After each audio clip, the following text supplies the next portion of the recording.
doesn't make mistakes, doesn't put the ball on the ground, and he can really take it to the house. He's a Florida native. He knows about the history of Florida A&M. He's been to Florida A&M football games. He even talks with reverence about their band. He really wants to do well in this ball game, and they have got to run the ball effectively in order to keep it away from FAMU. The MEAC is very proud of one of his players, number 85 for the FAMU Rattlers. I speak of Jacque Nunley, the all-time leading receiver in NCAA history. 1, 2, 3 of Division I AA. 318 receptions. You know, covering this young man one-on-one is like having the burger without the bun. Well, nobody's been able to do it. 96 receptions, over 1,000 yards, over 10 yards per catch, 9 TDs. And simply, folks, he makes plays. When Quinn Gray is in trouble, when Florida A&M needs to move the chains, you can bet the ball will be headed in number 85's direction. Now, covering Quinn Gray, we may see a unique matchup. He is 6'3", Bobby Scipio. He is all Ohio Valley Conference. This young man comes out to play.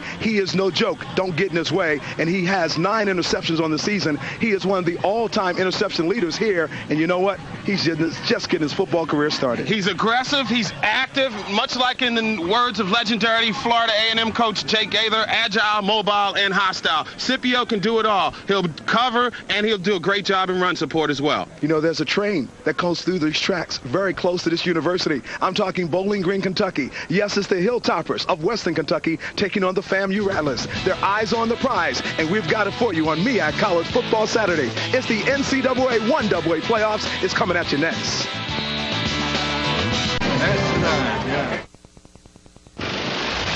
MEAC College Football Saturdays 2000 is sponsored in part by USPS, Nike, Xerox, Target, Coca-Cola, U.S. Marine Corps, New Urban Entertainment, Greyhound, Whitnauer, National Car Rental, and U.S. Airways. The wind is somewhat gusty, but they're ready to play some football here in Bowling Green, Kentucky. Yes, it's 48 degrees. It's the home field for the Hilltoppers, but they've got some rude guests in the Rattlers of FAMU. You see the flag blowing. Now it's time to go down to our sideline reporter for the day, Jason Sage, who's standing by with head coach Billy Joe of FAMU. Thanks, Ronnie. We're here on the field right before the game with Coach Billy Joe of the Florida A&M Rattlers. And, Coach, Pat Burrows is your leading tackler, a linebacker. He didn't make the trip with a knee injury. How's that going to affect you stopping the run today? Well, we're hopeful that it won't affect us. But whenever you lose your number one run stopper and your defensive captain, it hurts you to some extent. But I hope his absence, of course, doesn't lead to our demise as a football team here. Talk about the field conditions. Out there in the middle of the field, there's not a lot of grass. It's been raining all night. Will that affect you as throwing the ball? Because that's what you like to do. Will we see maybe more of O.J. Marchbanks? Well, I'm not really sure. We'll just play it by ear and just see what type of condition the field is in the beginning of the game, the middle of the game, and the latter part of the game. Of course, the good part about muddy field is that both teams have to play on it. So it'll all be fair and square, irrespective as to what the field looks like. Coach Joe, thank you very much. Good luck coaching from the press box where you'll be drying today. Thank you. Thank you, Coach. Good luck. Now, the field conditions work both ways. As Coach mentioned, Western Kentucky runs the option where they pass the ball laterally. If they lay it on the ground, you may see more of that straight handoffs with Western Kentucky. Ronnie, back to you. All right, thanks a lot, Jason. Kicking off will be the FAMU Rattlers. Doing the duties there will be Lennon Nesbitt, number 50. And set to receive two very talented young men in the backfield, Joseph Jefferson, number 2, and Bobby Scipio is back there as well. But when you also look, there's also a young man who can do it, Mel Mitchell, number 4. We're about to get the game started. It's FAMU in Western Kentucky. This will be a touchback, and we will bring it out to the 20-yard line. Now let's take a look at our United Postal Service starting lineups, and I'm talking about the offense. And as you can see, you've got Price there, and I like him at left guard. Derek Forster is another young man, and Marcus Caldwell. Now, when you speak of running backs, Galashaw is the man. He has all the big touchdowns here, but look out for Alan Ogletree. He will also be huge. And, of course, the quarterback, he's the man they call JJ here. He is Jason Johnson. He's ready to get things going for the Hilltoppers. Significant Florida flavor to this Western Kentucky team. 22 players on the roster from the state of Florida, including Johnson, your starting quarterback. 1st and 10 from the 20.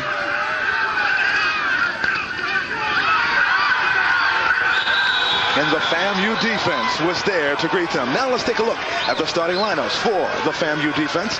MEAC champions this year with a 9-2 record. And that defense is missing a person, Mr. Barrows. But of course, Cedric Bird is there along with Germany Banks and the All-America, Jerron Daly. Also, when you look at Forston and Cola is so huge, number 47. And of course, when you look at that defensive secondary, Hart, Doe, and Copeland. And of course, it's a defense that can play with the very best of them. Watch the middle of the FAMU defense. They've been vulnerable to the run without Burrows in there this season.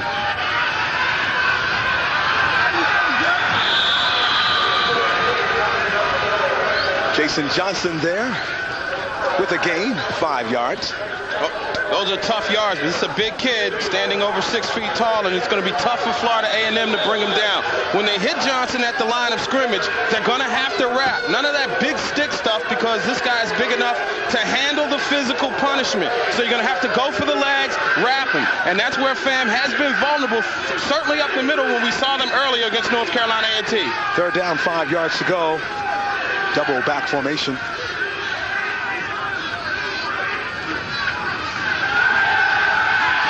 Johnson on the run.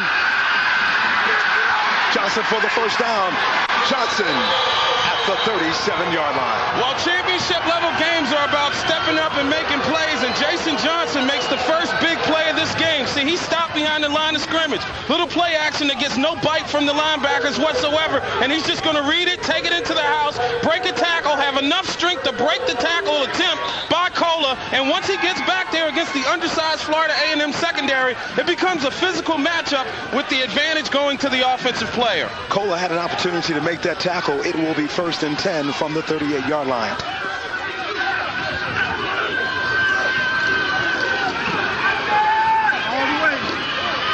Johnson again, but this time he's met by a host of those FAMU Rattlers.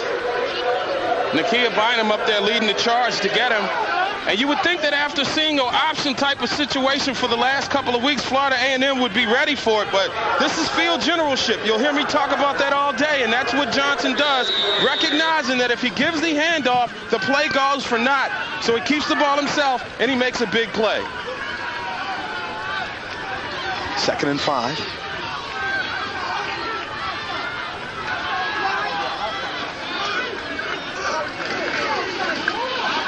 Johnson keeps the football. Johnson, another 1st down for the Hilltoppers. A great decision that time by Johnson not to make the pitch and turn it upfield. He is single-handedly running through the Florida A&M defense right now. This is an outstanding decision. Look, he's got a decision to make right here. I'm going to keep it. I'm going to turn it upfield and get into the secondary. Patel Troutman and Bethune-Cookman did the very same thing in the second half when Florida A&M started seeing their lead decrease last week in the Florida Classic. This impressive drive by Johnson to start this game. 9 yards on the run. It's a different offense. 4 carries so far, 32 yards for Johnson already in this game.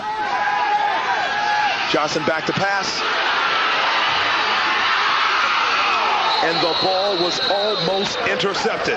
FAMU all over it. Sequan Doe. Doe was out there, and Johnson made a bad mistake. He threw into double coverage, and he underthrew the pass. See, the receiver right here, after the play action fake, which that time froze the linebackers, he's going to get behind both defensive backs. But watch right here. The ball hangs too long, and it gives Doe an opportunity to break on it, climb the ladder, deflect it, and his teammate right there almost picked it off. Cedric Copeland almost picked it off, number 31. Now Copeland is replacing Vickers in the lineup. Vickers was hurt last week in Orlando. 2nd down.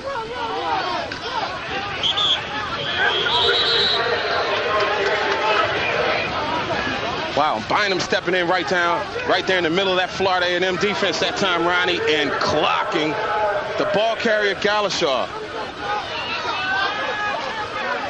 And there it is for Florida A&M. They're going against the option, which is something they saw last week. You have to be very disciplined. You have to stay in your lanes. Florida A&M, especially on the edges, likes to come up and play aggressively. That puts the burden on Johnson to make the right decision. It is 3rd and 7. No score early in the football game. FAMU and Western Kentucky. Johnson rolling out. Harry Parson going for Johnson. Johnson! He's close to another first down. Boy, this kid is tough outside. I mean, he's got the speed to get past the linemen and the linebackers. Watch right here. He gets outside, and Evie Parsons is bearing down on him.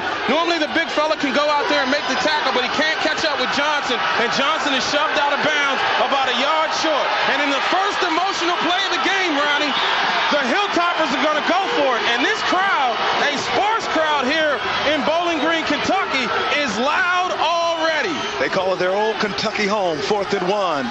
And this time the FAMU defense will be tested. Once again, they line up with 3 men in the backfield. Johnson, of course, is a threat to run the football. Jason Johnson, number 6, the quarterback for the Hilltoppers. And Johnson gets another first down. First down, Western Kentucky. Boy, let's give props that time to Chris Price and Ryan Thomas. Price is an all-OVC guard who just got a great block. They had a little bit of a trap action right off tackle, and he found the seam and picked up the first down. What has been so amazing in reference to this, when you speak of the offense, besides Johnson, the big man for Western Kentucky is Dwayne Galashaw. He is yet to run the football effectively. It's all been about Johnson. Well, once again, 3 men in the backfield, in the eye. So untraditional. But Western Kentucky got a 10-1 record during the regular season doing just this.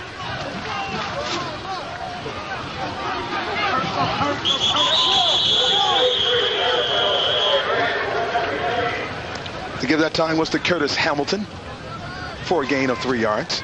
And that's just something to show, probably to give the big quarterback an opportunity to catch his breath. But right now, in the trenches, the real story is Western Kentucky just dominating at the point of attack. And Florida A&M is probably going to have to think about getting a little bit more aggressive, shooting some linebackers through some gaps and trying to cause some kind of confusion to the O-line up front. Western Kentucky has been so effective with this style. Their first game they won this season, 71-0 over Tennessee Martin. The only loss was to Southern Florida, and that was by a score of 30-24 in a losing effort. Johnson again. Johnson moving for a first down. Finally brought down.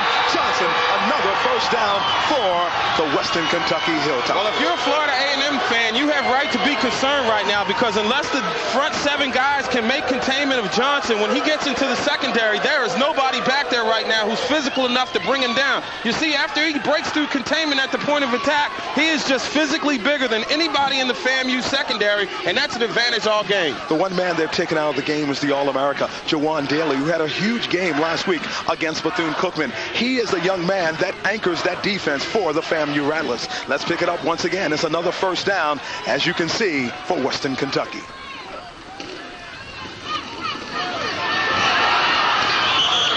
That was Dwayne Galashaw. Got to like what they can do with their offensive backs. They can go power with the big fella that we saw previously. And this is the first time that we've seen Galashaw today, but good feet, quickness, looks like he has solid vision. Perhaps a bigger version of a guy you folks who've been checking us out during MEAC College Football Saturday. Kind of like a bigger version of Montrell Coley in that particular instance. Great feet work. Of course, Coley, nation's leading, scored over 15 points a game this season, headed to the Hula Bowl. Ball on the 21-yard line.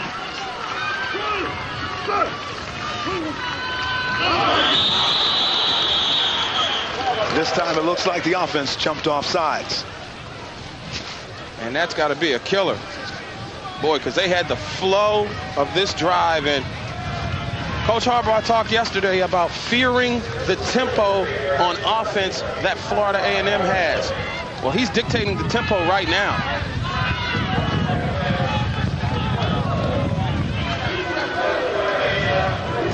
Jack Harbaugh, Jim Harbaugh's dad. There's some football genes in that family for sure. Got a head coach at the 1AA level, a starting NFL quarterback, and an NFL assistant coach all in the same family. Not to mention the son-in-law.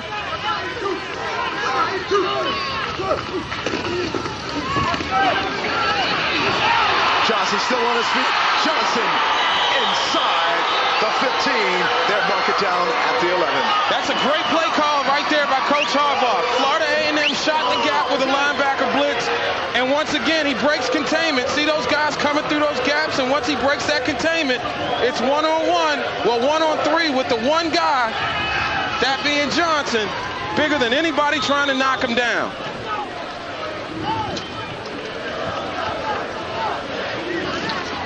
This is one way you keep the high-powered Rattler offense off the ground. And look at the red zone. You see 26 touchdowns, 14 field goals. They're so effective anytime they get within touchdown or scoring distance.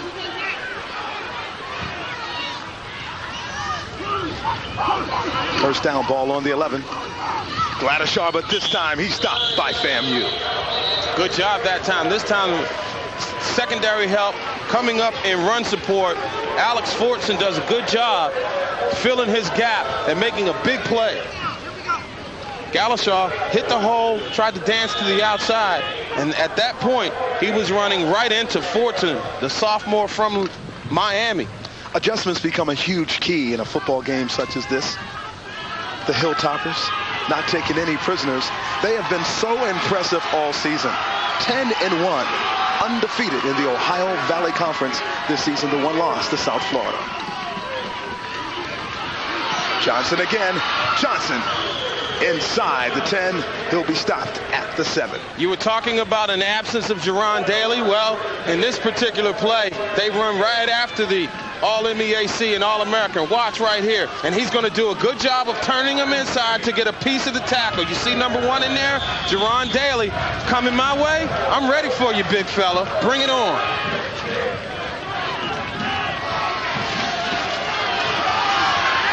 So here we go, Ronnie. 3rd down and 4 inside the red zone.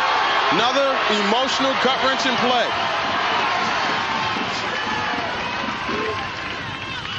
Johnson still with the football, but he's stopped this time at the 5-yard line. This would be huge for the FAMU Rattlers because of the simple fact of this sustained drive. A drive like this is what the Hilltoppers are all about. They pound the ball down at you, and they are so impressive at doing it. And Coach Harbaugh has put together a great offensive scheme with those 3 backs back there, and of course the very versatile and talented Mr. Johnson. Look at the time of possession in this quarter. Florida A&M has not had the ball yet, and we're coming up on going inside the 6-minute mark. So Coach Harbaugh told us yesterday, how do you defend FAMU's offense? Keep them off the field. And it's up, and it's good. And that makes it Hilltoppers 3, FAMU nothing.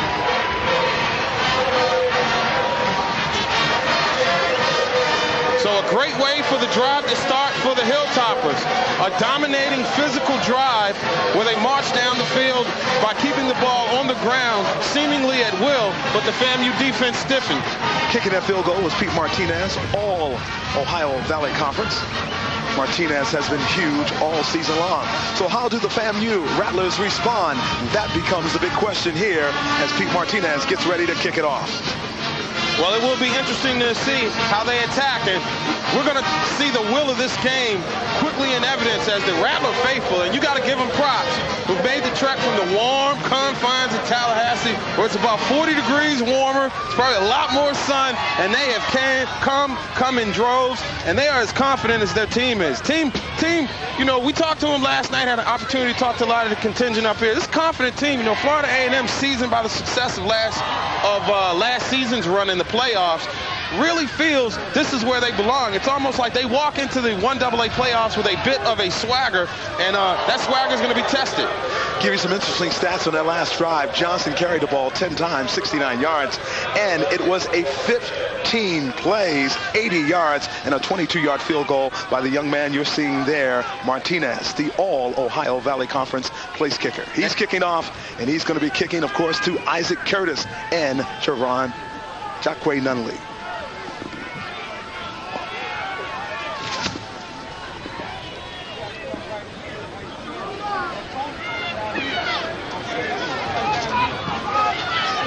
Nunley and Curtis are back there. Isaac Brown.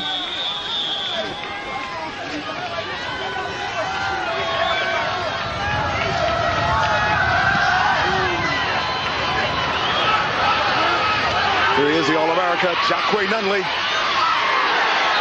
And finally taken out of bounds at around the 26-yard line. Taken out of his shoes before he's taken out of bounds, Ronnie.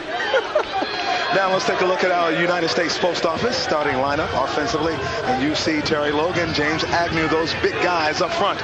And they're going to do the blocking. And when you look at the backfield and the wide receivers for the FAMU Rattlers, it's all about O.J. Marchbanks. And look at that young man, number 84, DeMar Bowe, Jacque Nunley, Isaac Brown, and Marco Junius. Yes, they bring the wide receivers, and they are anchored on the offense by number 17. There he is, the field general, Quinn Gray. The leading statistical passer in the conference. And what do we have? Western Kentucky was offsides on the kickoff, Ronnie, so they will have to kick it again. And once again, we'll get an opportunity to see Pete Martinez, Isaac Brown, also Jacque Nunley. Yes, it's pretty cold here, as you can see by the pictures we're showing you. MEAC College Football Saturday, NCAA style. This is round one of the Division I AA playoffs. Western Kentucky University, Bowling Green, Kentucky. It's 3-0.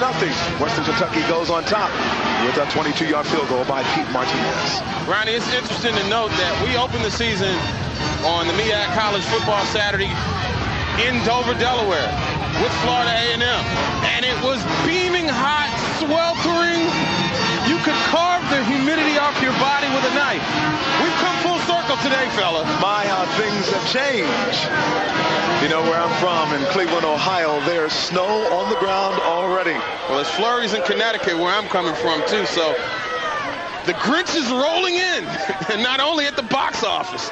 We hope that everyone is enjoying their holiday season. Thanksgiving has passed, and now we're counting down the days to Christmas. If you're enjoying the football game, one of the reasons may be is a simple fact that your lady may be out shopping. Jacque Nunley still on his feet. Nunley to the 50, Nunley to the 49. Let's go down to Jason. Ronnie, thanks much. And field conditions are going to be a big factor in this game. The cleats may be the most important part of equipment they have. A half-inch to 3/4 inch is all the NCAA allows. You can better believe they're going to want to have as long a cleat as they can, trying to get traction in this muck in the middle of the field at Bowling Green. That was a 32-yard return. Thanks a lot, Jason Sage, our sideline reporter. But Jacque Nunley, the All-America. And there he is, young man with 318 catches, 96 receptions on the season, Jacque Nunley. And I tell you what, instead of Rashawn Matthews being my All-MEAC player offensively, my vote would have gone to Jacque Nunley. Isaac Brown with the reception. Well, that's what you got to like about Florida A&M. Those of you who haven't seen what they call a Gulf Coast offense, it'll remind you in many instances of what the St. Louis Rams do. Let those receivers get outside, one-on-one, run crazy ankles on their patterns, and make big plays after the catch. 8-yard reception, Quinn Gray to Isaac Brown on the sideline. 2nd down and 2. Gray with the low snap to give to Marchbanks. Marchbanks with the 1st down for FAMU. You talk about Florida A&M's offense, and it's predicated heavily on the pass, but Mr. Marchbanks, who was not the starter at the beginning of the season, but he did manage to rush for over 1,000 yards. Kelsey Lodius was the man. Let's take a look at our United States Postal Service starting defense when you speak of Western Kentucky, and I love Melvin Wood. Man, that guy is such a huge player. Over 150 tackles alone. Then you've got Mel Mitchell. He's also anchoring that defense as well. Well, incomplete. Looking for Jacque Nunley. And you know, coming in there on a blitz that time for Western Kentucky, John Drummond, a sophomore inside linebacker, was back in the face of Quinn Gray, and he knocked him to the turf. That's why that pass was released early, and it came up as a 2-hop grounder in the direction of Nunley. Well, there is a quiet scouting report on Quinn Gray. If you hit him and beat him up early, you might be able to weaken him. We'll see what happens here. Out of the shotgun, it is 2nd down, still for the Rattlers. Pass intended for Jacque Nunley. And you know something? It's getting physical already. Somebody was a half a step late that time taking a shot on Gray, and it was right in front of the officials, and they didn't call it. And guess who was there in case Nunley caught that ball? Melvin Wisham, number 57. 150 tackles. Over 90 of those tackles were solo tackles. To be exact, 92 solo tackles. Those are incredible numbers for any player playing defense. It is 3rd and short and 10.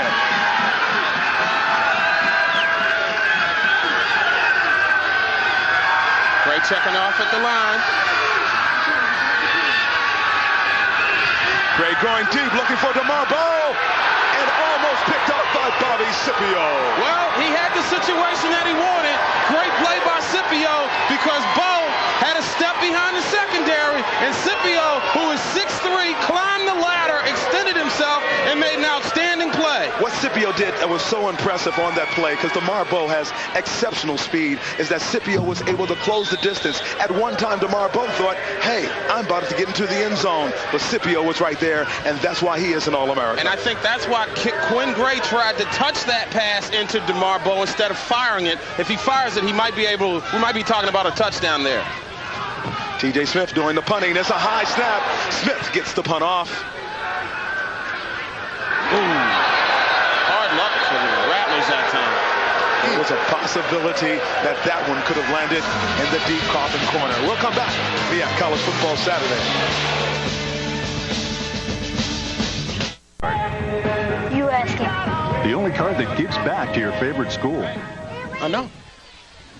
So far, the FAMU Rattlers have not been able to get off to the great offensive start. That young man, Quinn Gray, 1 of 4 for 8 yards, and he's probably talking to his head coach, Billy Joe, and he has to be disappointed in that first opening offensive drive for the FAMU Rattlers. One of the problems that people have been talking about all season with Gray was happy feet. There was a whole lot of happy feeting on that drive, and I'm talking about dancing in the pocket after he got hit, so he's going to have to set in that pocket and play with more confidence. Jeremy Banks, a young man that's going to see plenty of action. He's the nose guard right over center.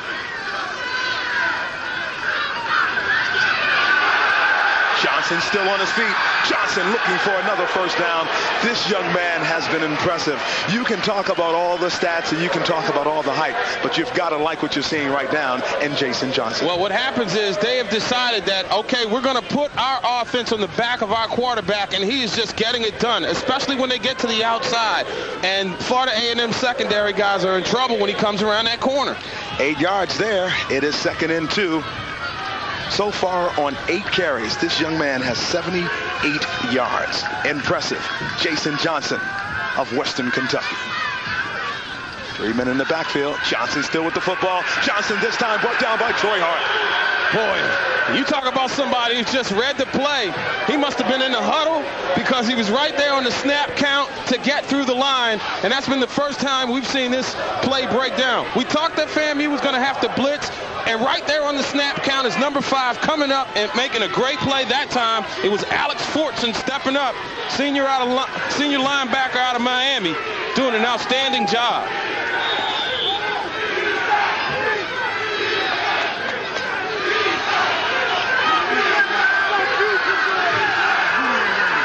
Third down situation, 3rd and 5.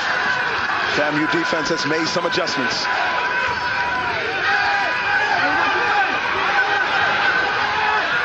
Johnson back to pass, and the pass is complete. Nice mix of play calling right now by Jack Harper. John Frazier on the reception, number 37. Boy, I tell you, it's a neat play because Florida A&M's guys right now, the linebackers, when they rotate out, when Johnson gets to the outside, they're going to stay at home. And what they did that time, instead of closing on him to make the play, they stayed back expecting a pitch, but he got it out there, and his receiver, Frazier, had gotten a step behind the linebacker and was just in front of the safety, and he makes a big play. All the big plays have gone the Hilltoppers' way here early on.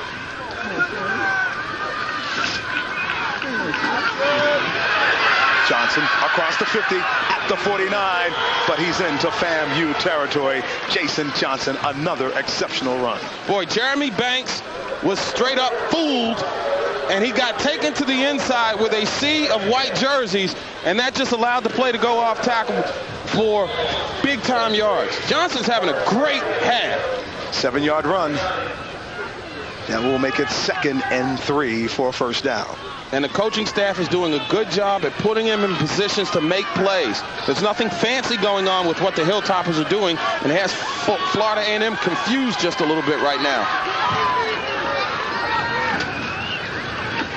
To give the glider shot, and he'll be short of a first down, possibly picking up 2 on the play. Boy, somebody just went up in there and delivered a crushing blow coming up I believe, from the linebacker spot, Lorenzo Johnson stepping into the hole and delivering a shot. Converted running back, just delivering a big-time blow. It's going to be up near the first down, though, and they're going to bring on the chains.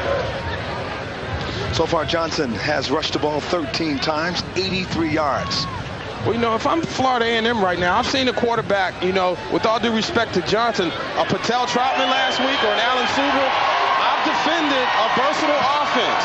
I've seen guys that can get to the outside and make some things happen, and it's blowing my mind right now, frankly, Ronnie, that Johnson off the option and with the things that Western Kentucky is doing, I'm just amazed they're seemingly having their way with the FAMU defense right now. Well, Gladyshaw was able to get the first down, and instead of picking what I thought was 2 yards, he picks up 3. So another first down for the Hilltoppers. FAMU sooner or later may have to start thinking about a spy, dedicating one defensive player to follow number 6 around all game long.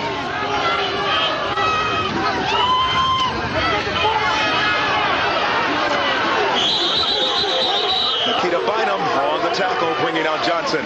Let's go back down to Jason Sage. All right, guys, as you can see, the wind is picking up. The front that brought us the rain is beginning to move out. The wind is picking up and the temperature's dropping. From 50 at kickoff, it's headed for 30 tonight. All right, Jason Sage, our sideline reporter. This is me on College Football Saturday, and you'll see Nikita Bynum come up on your screen, the big number 52, as he comes up to make sure Mr. Johnson doesn't go any further. Staying at home, understanding your assignment, but finally a linebacker in containment comes up, fires after the ball carrier, and makes a play for Florida A&M. Of course, Bynum played behind Burrows a great deal, but saw a lot of action because of the knee problems, which ultimately ended the season for Patrick Burrows, the All-MEAC middle linebacker. And coming up at the half, we'll look at the first team All-MEAC roster. 6 yards on the run for that young man, Jason Johnson. You know, from the Good Times episode, they talk about JJ and Dynamite. This is a young man who puts the D in Dynamite because he has been out of sight so far. Nikita Bynum, you just saw a picture of him, number 52, came over the big tackle. This is a 2nd down and 4 situation.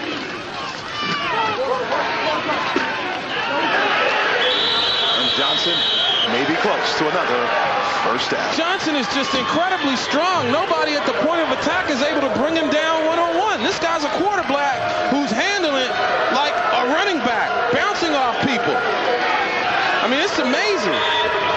I use that bowling pin analogy, bowling ball thing all season long with running backs like Maurice Hicks and, you know, Stanley Stevens and O.J. Marchbanks, and we're seeing a quarterback get it done right now. And look at him, averaging over 6 yards a carry. Numbers are impressive, and so is he. Johnson to Gladyshaw. Gladyshaw turns the corner, off the right tackle. And it's just a different mix of runs.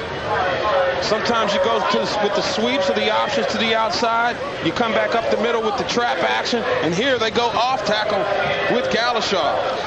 Another one of those Florida kids, man. They will run the ball right at you and pound the ball. 6 rushing first downs so far in the first quarter. And Johnson himself, 15 carries, 94 yards. Try those numbers on for size, and we're still in the first quarter of football. Seems like this game's been played a whole lot in Western Kentucky's territory, huh? 2nd and 6. Fumble. Jerron Daly had it, but it will stay with the Hilltoppers. Wow. Boy, you talk about altering the complexion of the game. Boy, if Daly picks that up, probably infuses a shot of life into Florida A&M. That's something Jason Johnson just does not do. Watch Curtis Hamilton here. Jerron Daly gets an opportunity. Curtis loses it. Jerron has it.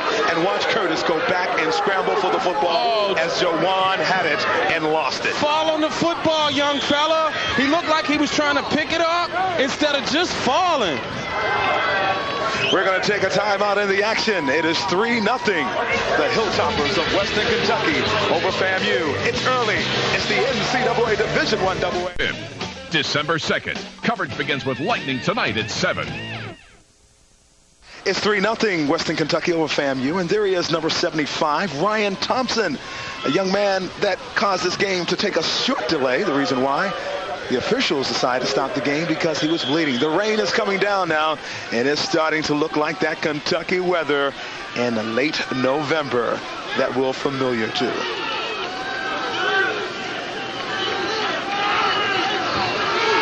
They call this the Bluegrass State. 27 seconds left in the first quarter. Rain like this, we know why. Fortson. Wow! Fortson played it like he knew what was going on from the time that play took off. Number 25. Fortson was huge on the containment of Johnson. Well, he shot the gap, he read it, and then he reacted quickly, and Johnson took a lick. Of course, if you've got almost 100 yards, you've carried the ball 15 times in the quarter, I guess you do need to take a walk over there to holler at your coach, to have a cold one, and to get ready for the second quarter. We've had one quarter of football in the books. It's 3-0 Western Kentucky. Much more coming your way. Chattanooga, Tennessee is the site. Right now we're in Bowling Green, Kentucky. It is the start of the second quarter as Western Kentucky, the Hilltoppers, lead the FAMU Rattlers 3-0. Mark Gray, Ronnie Duncan, and Jason Sage calling the game for you live from Bowling Green. Let's say fourth and long situation. You talk about rolling the dice. There it is. They're going for it.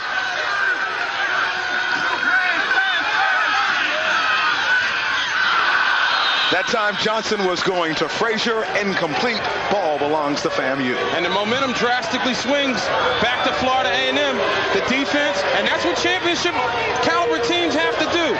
You know, you can bend, you can bend, you can bend, but you just don't break. And that was the mantra last week in Orlando for the Rattlers. They bent.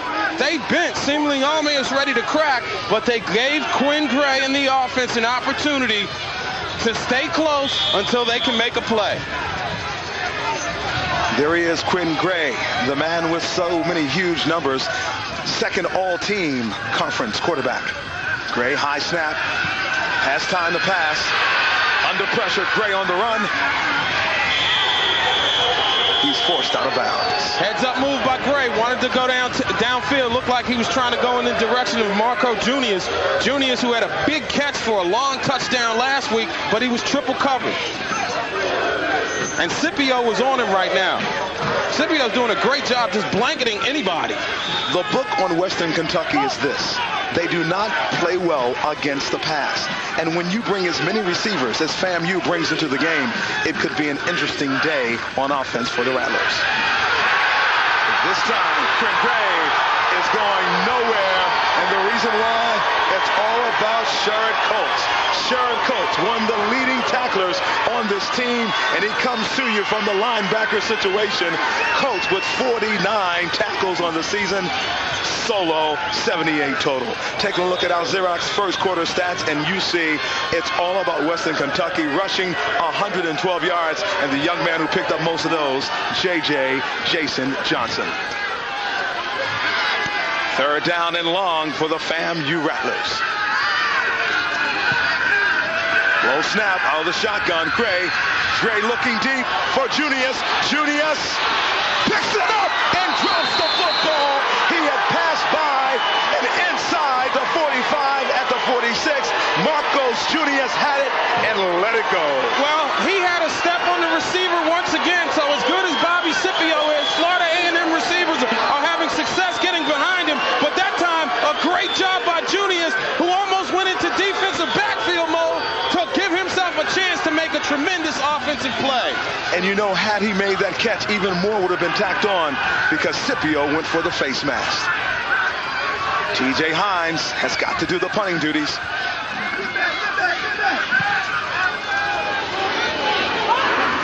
Joseph Jefferson across the 50. Jefferson is still on the move, but there's a flag on the play.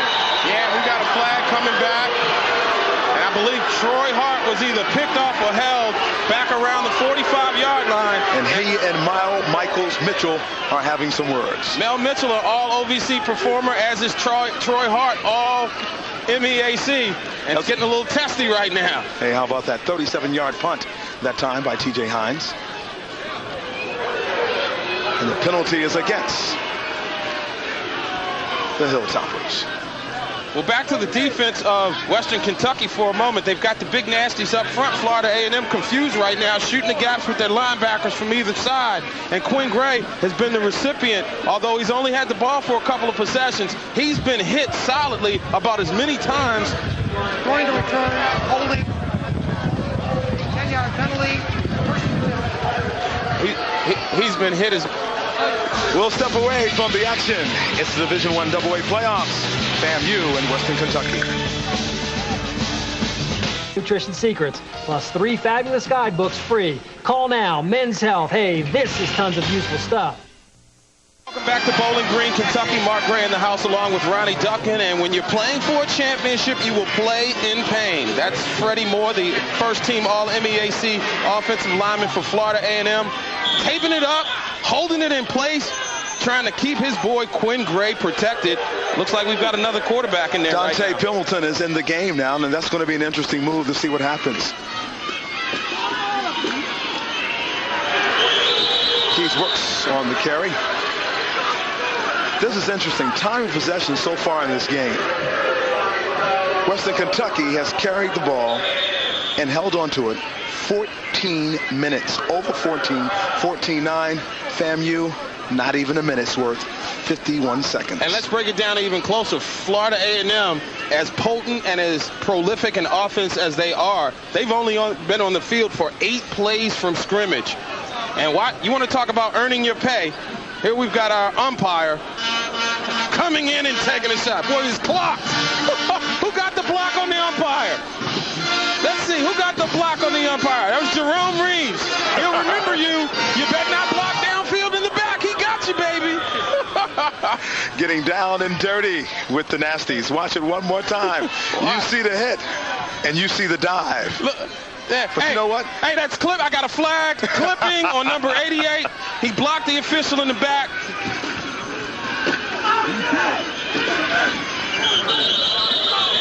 That time it was Pimbleton. So the last thing we thought we would see, and I'm sure Florida A&M thought they would see, is another week where they have to deal with 2 quarterbacks. Last week it was Alan Suber and Patel Troutman. Here you've got Jason Johnson and Dante Pimbleton. And I guess we saw Johnson going off the field after the last possession. Looked like he was a little bit foggy, and obviously he is. We'll find out more. We've got our man on the sideline, Jason Sage. He'll find out what's going on. But now there's Pimbleton calling the shots. Whole new crew of running backs in there as well, Ronnie. Kevin Chris leading the way. Pimbleton still on the give, and he has crossed the 50-yard line to the 40, to the 38-yard line. Dante Pimbleton. When you talk about staying at home, Ronnie, and being disciplined against the option, when you read and you commit yourself to making a play, you better make it. Troy Hart makes the commitment to go after the running back, and he blows the call, and that just allows Pimbleton into the secondary to pick up huge yardage once again. Huge yardage indeed. 21 yards on the play for Dante Pimbleton. Boy, I tell you, Hart had it right in front of him and just made the bad call. Kevin Chris, Brock Baker in the backfield.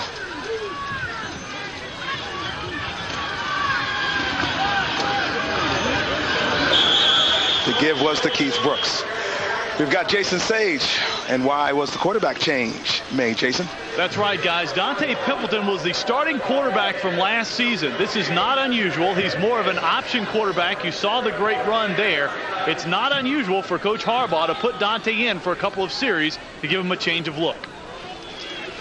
There you've got it. The young man who covers those Western Kentucky Hilltoppers, Jason Sage.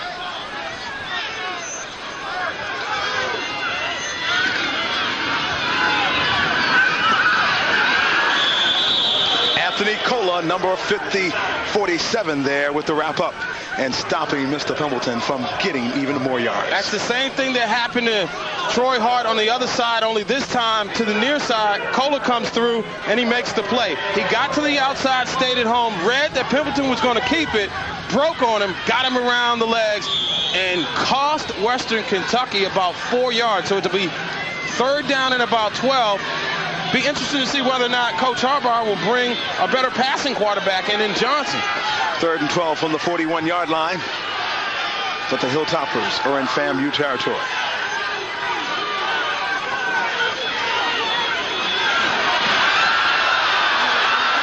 First down, Dante Pendleton, and it is O-V-C-U later. Touchdown, 41 yards, Dante Pendleton. Well, they came with a corner blitz from the far side. Troy Hart couldn't get around the corner to get there. Florida A&M had nobody when they got around that fourth corner in containment, and Pendleton just hit the Jets and took it to the house. If you're wondering why OVC you later, Ohio Valley Conference. That's your interpretation, and here's the description of the play, Mark Gray. Well, Kohler got blasted. You see Hart there in pursuit, but neither Hart nor Copeland could run down Pendleton, and now we see why he was brought into the game. Martinez up and good. It's now 10-0, the Hilltoppers. They call it a home field advantage. Right now, the Hilltoppers of Western Kentucky have taken full advantage. 10-0 over FAMU. For 500 destinations worldwide. We're back 41 yards on the touchdown. This young man, you will see, Dante Pendleton. He's carried the ball 4 times, 62 yards, 41 of them coming here. Shake and bake, and he will make you pay. It is now 10-0, the Hilltoppers lead. The Hilltoppers have 8 rushing first downs so far in this game. Johnson, the other quarterback, 16 carries, 94 yards. Peter Martinez set to kick it off and set to receive in the backfield. Isaac Brown and Jacque Nunley for the FAMU Rattlers. This one is going to go to Isaac Brown. He'll down it in the end zone for a touchback, and it will be spotted at the 20.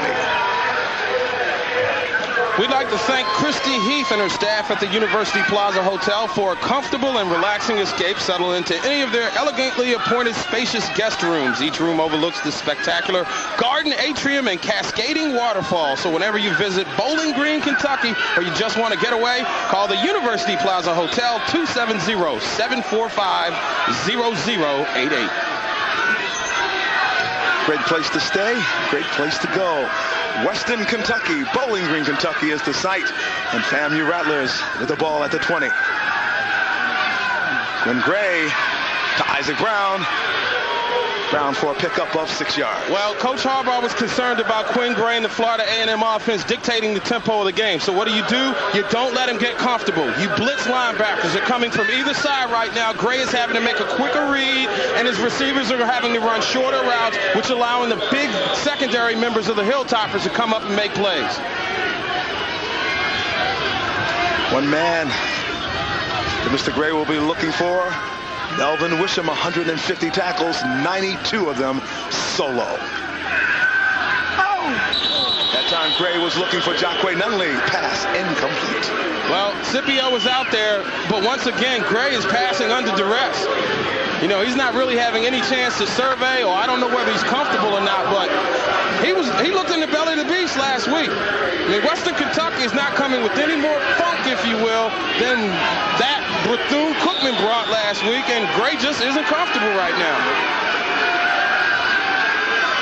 3rd and 4 from the 26.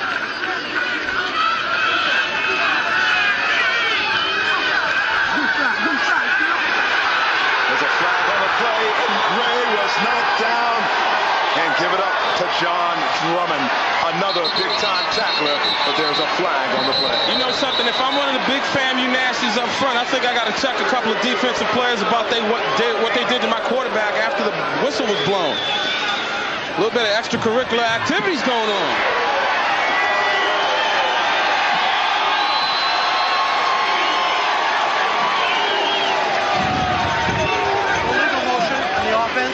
Penalties declined. 3rd down. It will be 3rd and very long for the FAMU Rattlers.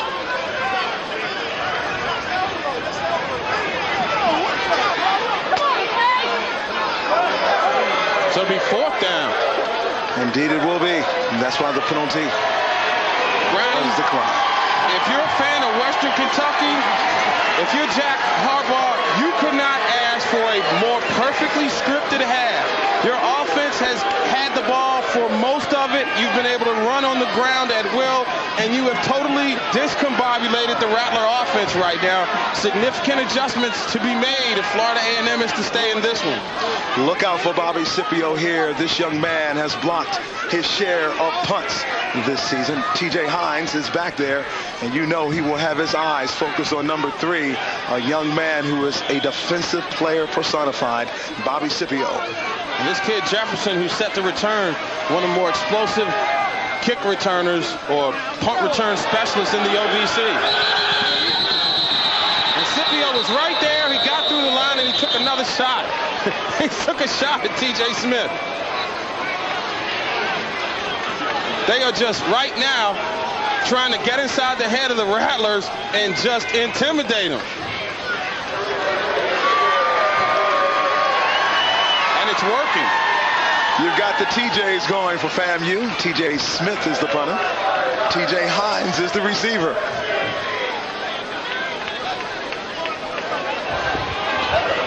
Prior to the snap, false start offense, 5-yard penalty, still 4th down.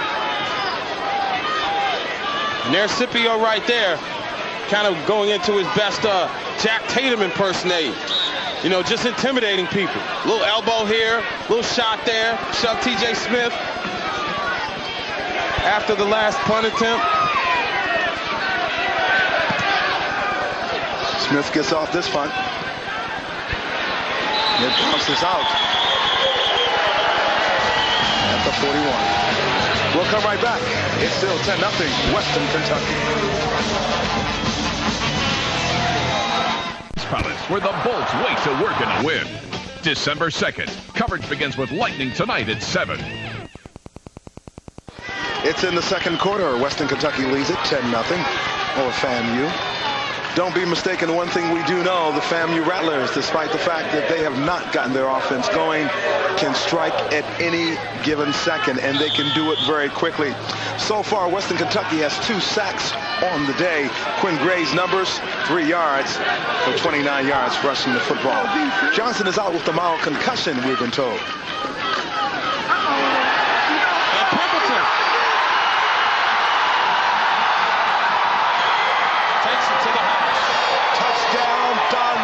Pimpleton, another 41-yard touchdown run. And I tell you, Johnson might be out with a concussion, but his head is feeling good watching his understudy just simply run through the FAMU defense. Well, in championship level games, people got to step up. And when you're in mano-a-mano battles, you got to win a few of them. And right now, Florida A&M loses a major battle right there at the point of attack. And once Pimpleton gets past the line of scrimmage, he is off to the races. And right now, Western Kentucky is making this thing look so easy. Especially Pimpleton when you consider Martinez going for the point after. And it's good. That's why he's all OVC, Ohio Valley Conference. It is now 17-0. Western Kentucky with the lead. What is so impressive is that Dante Pimpleton has 2 runs of 41 yards, 82 yards on the last 2 touchdown runs for the Hilltoppers. And so far, this young man has carried the ball 5 times, 105 yards. And think about it. The quarterback position right now for Western Kentucky has about 200 yards rushing. This is the quarterback position we're talking about. We heard a lot about Dwayne Gallishaw. We heard a lot about the talented skill players. It's the quarterbacks that are right now running up Florida A&M. Well, the one thing you have to look in reference to the FAMU Rattlers is simply this.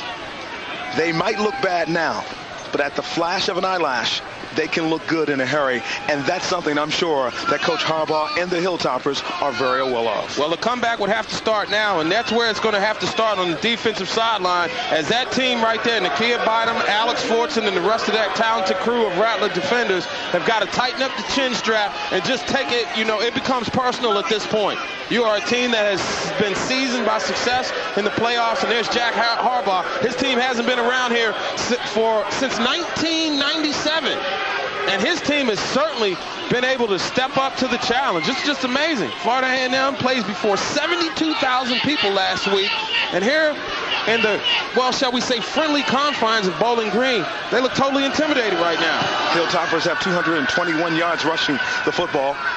Isaac Brown, he picked that one up at the 4. Brown still on his feet. Brown fumbled the football, recovered by Western Kentucky. But they will say that Isaac Brown was down, and it will stay with the FAMU Rattlers. They were fortunate that time because Brown lost the football. You talk about dodging a bullet. Well, here it is. Florida A&M really probably just dodged the cyanide tablet right there.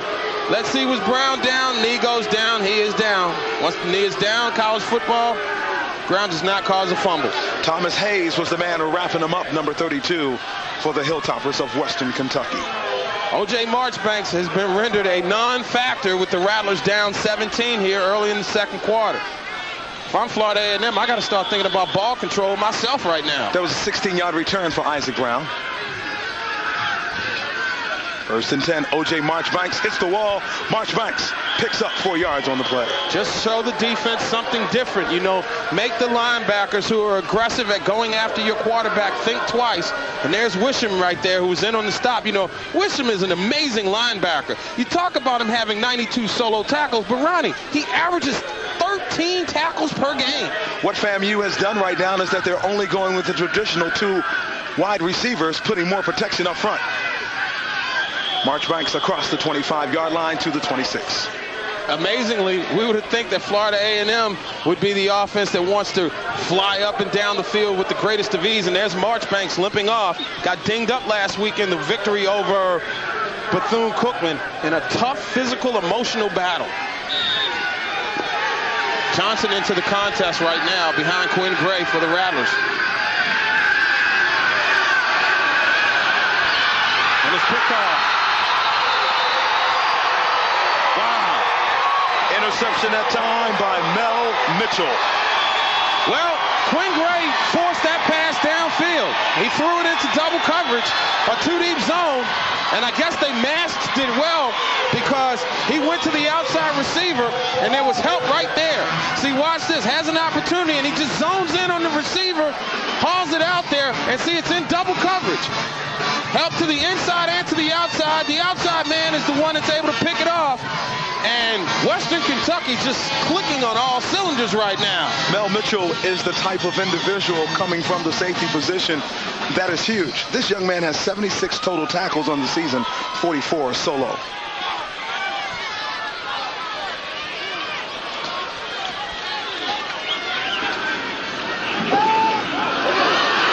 Right up the gut, Ronnie. Western Kentucky starting to pour it on. Keith Brooks. They just have found up the middle, and we said coming in that the middle of the Florida A&M defense is a different animal without Patrick Burrows there. And there's Melvin Wisham and the rest of that talented defensive crew who has done an outstanding job clamping down on the Florida A&M offense. 2nd and 2, the pickup of 8 yards that time by Brooks. And here comes the rain again. Yeah, it's raining hard here.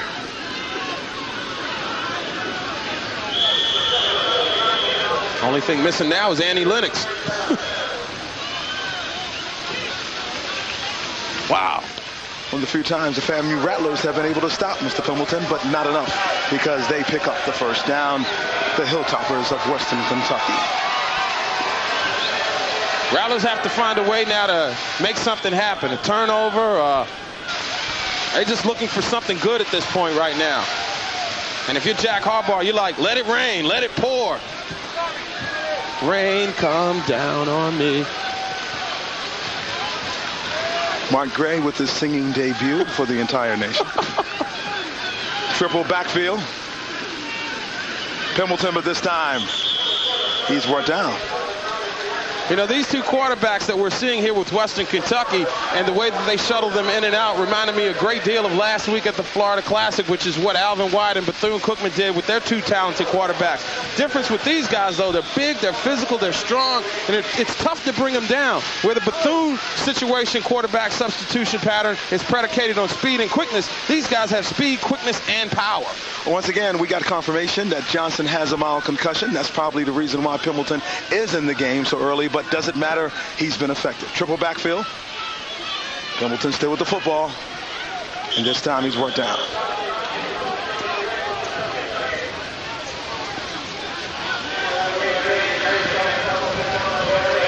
We talked to Billy Joe yesterday about how difficult it is to get up for 2 big ball games in a row.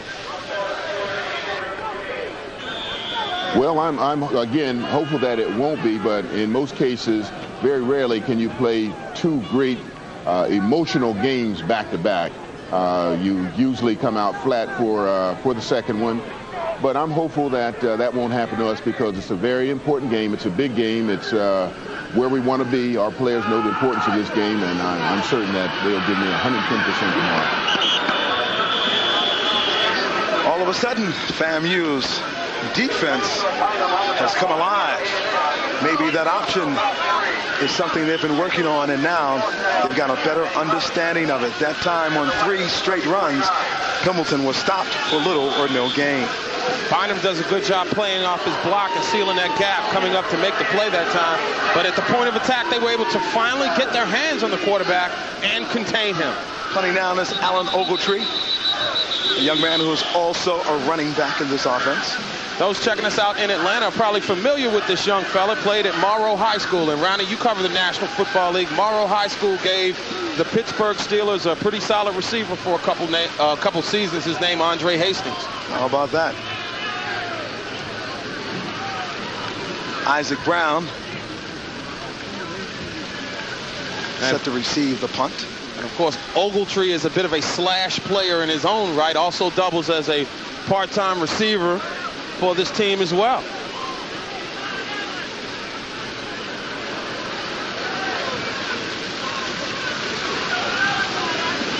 This football weather right here, isn't it? I tell you what, the guy's going to tell us about it in just a few seconds about these conditions and the rain coming down. And you see Mr. Brown. He's at the 12-yard line. Ogletree with the punt, and it's a good one. Let's go to Jason Sage. Jason? Well, Ronnie and Mark, you guys have it nice and dry. Those of us down here on the field are seeing heavier rain and cooler temperatures. That's not good news for a Florida A&M team that likes to throw the ball. One quick note, Mel Mitchell, number 4 for Western Kentucky. He made a good plays from Florida. He was the high school teammate of number 40 for Florida A&M, Joe Sanders. So you know those guys are ready to get a shot at each other today. All right, thanks a lot. You know what? Hi, guys. Hey. Where are we? What's up, guys? Hey, everybody. I'm sitting up here cold, but it's okay. Happy Thanksgiving. Wish you were here. We are the turkeys. Isaac Brown on the reception and the throw from Quinn Gray. Little short stuff. Now, I know Quinn wants to go downfield, but there are no 17-point plays. The underneath stuff, nickel and dime, because put enough nickels and dimes in the bank, it will add up. Under 5 minutes to go in the second quarter. 2nd and 4.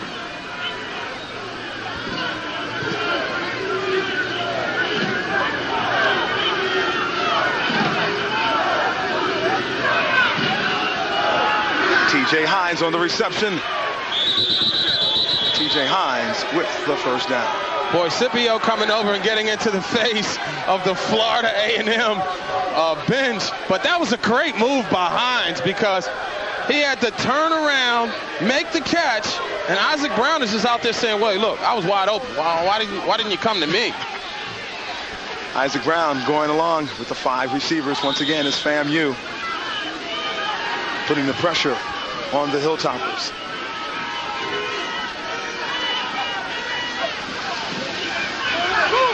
Gray going deep, intercepted by Mel Wisham.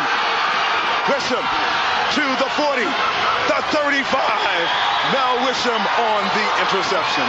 Well, we talked about his tackling prowess and his ability against the run. They dropped him.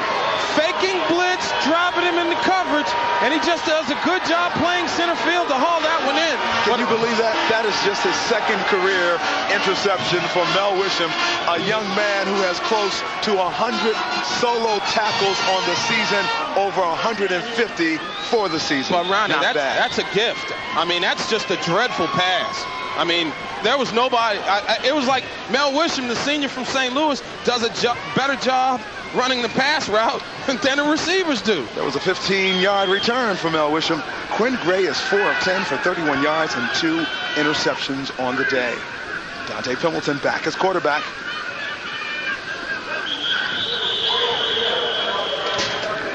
To give that time was Curtis Hamilton. Pick up a 4 yards on the play. Boy, you talk about a deep hole to be in with the rain coming down here in Kentucky. Well, that's what that offense is in right now for Florida A&M. And if you're Western Kentucky, this plays right into your hands because the field's going to get choppier, and it is getting even more wet as we speak. Just look at it. And that's not the field, that's the track, but we see the puddles, and you know the rain is coming down.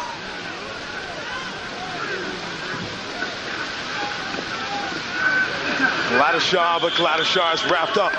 And the reason why, it's all about FAMU. Boy, good job that time by Jeremy Banks, the senior from Pahokee, Florida, filling that middle and hauling down the ball carrier for Western Kentucky. That's just an outstanding play, and that's where comeback starts.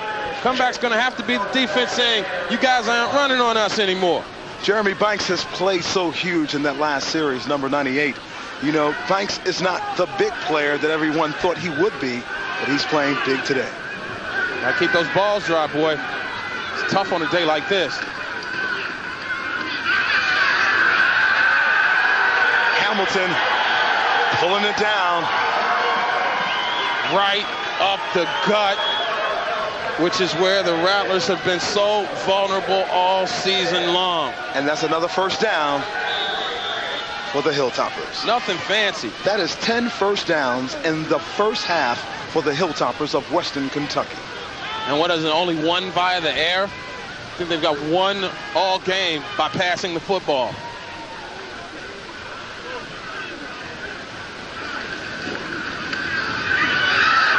Live to Gladyshaw, but he is taken down.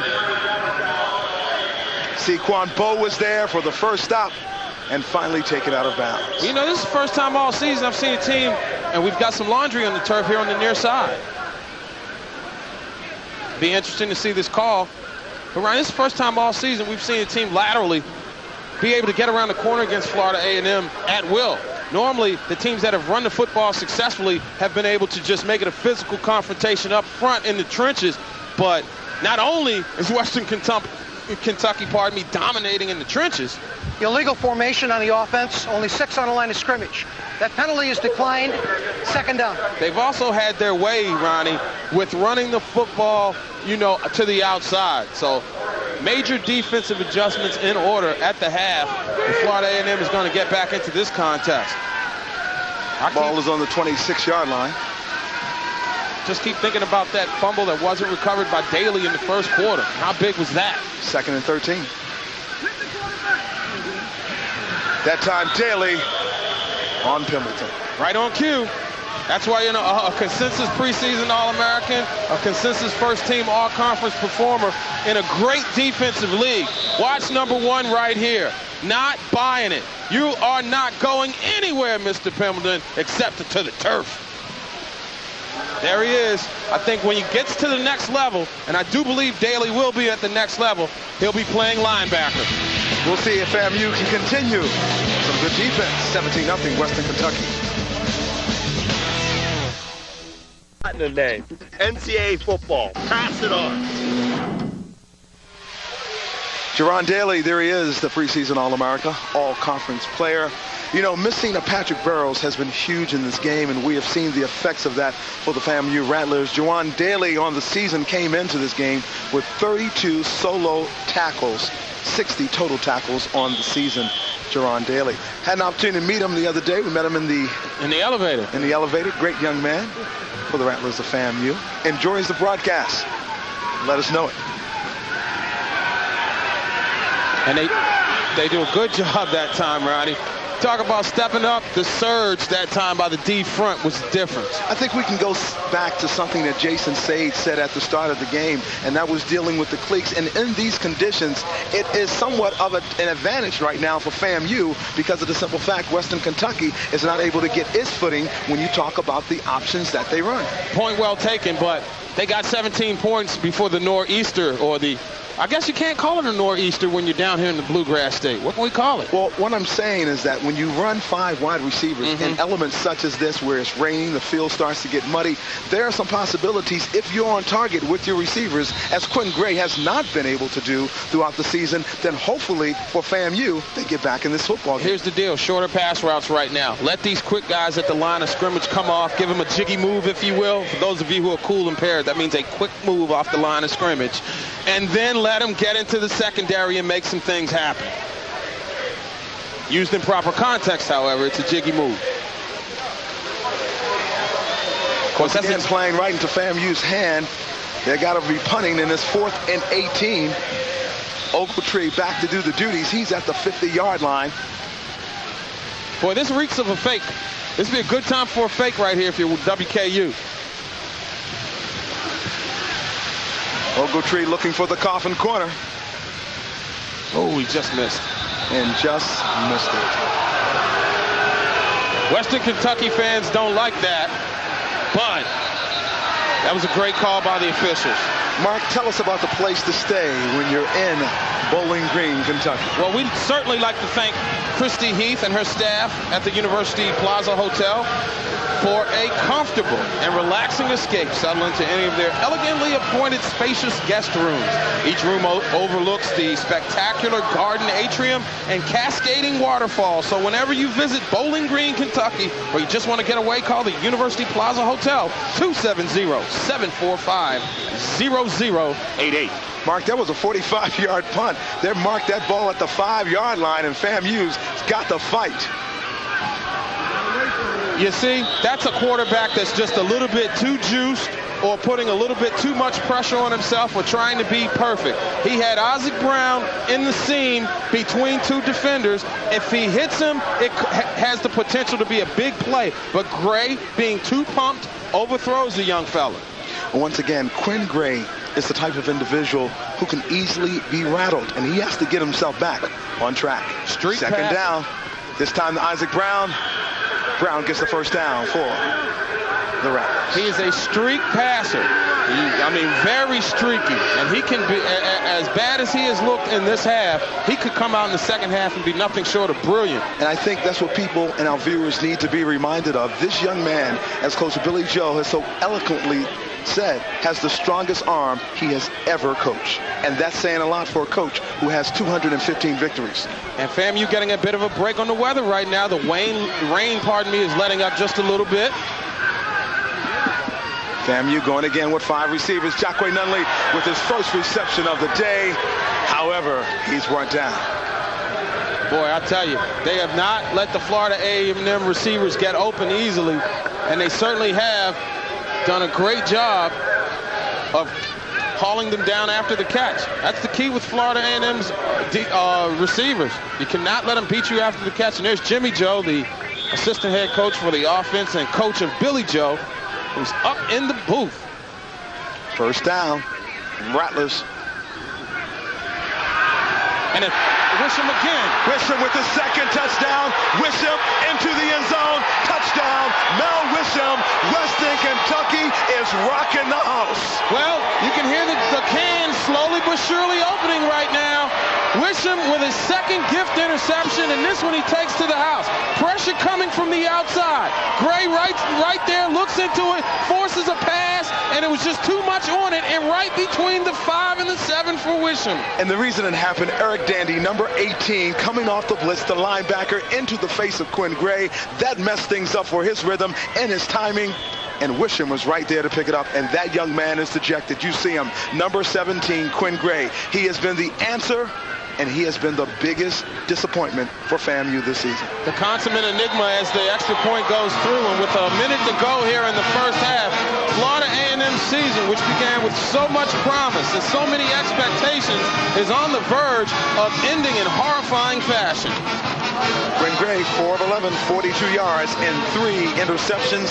Mel Wisham picking up just his 3rd career interception, his 2nd, and 2 of those 3 came in one game.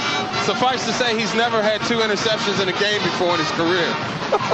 Wow, this is amazing stuff, and all the more reason for the good people of Kentucky to enjoy themselves. And long way from home, but it's been a wonderful stay. The hospitality here in Bowling Green has been outstanding. You know, the great thing about college football is you get to go to a nice bunch of small places, and this is just one of them. You know, Wisham's first interception came last week.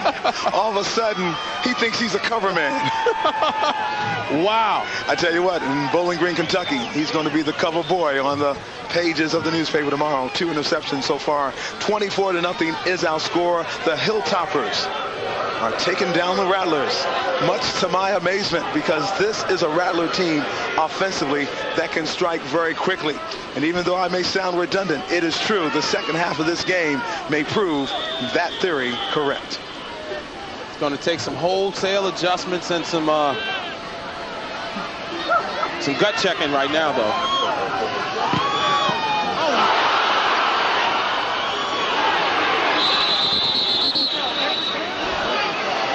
Well, a bit of a break. With this offense, Florida A&M has half the field only now to work with.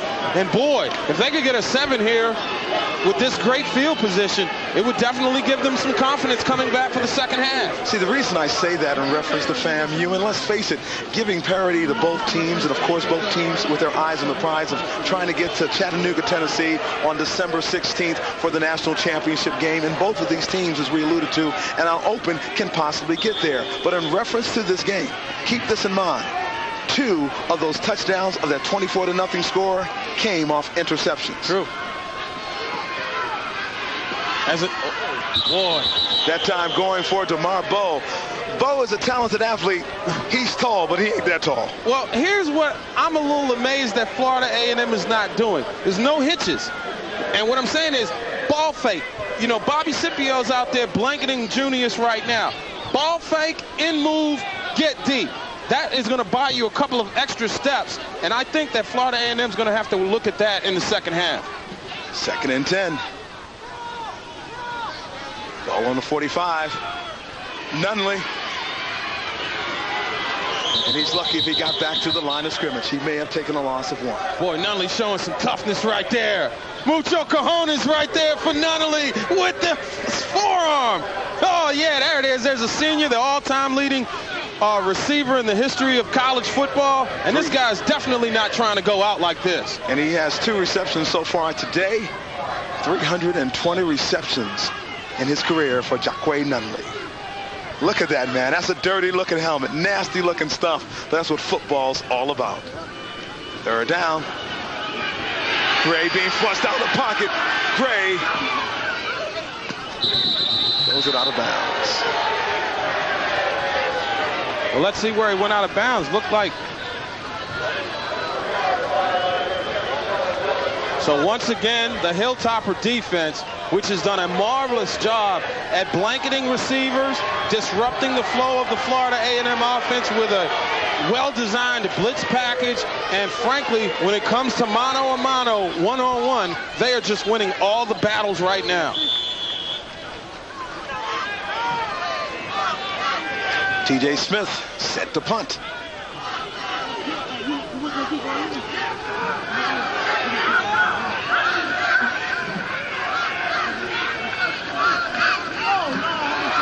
The fake punt. Smith to pass to Cola, and he dropped it. And there's a flag on the play. Well, there you see a linebacker in a playing receiver like a linebacker would. Anthony Cola looking for the reception. Watch it right here. He's going to come off and be wide open in the center of the field. Yeah, he has to turn around, but he's open, and you got to make that play.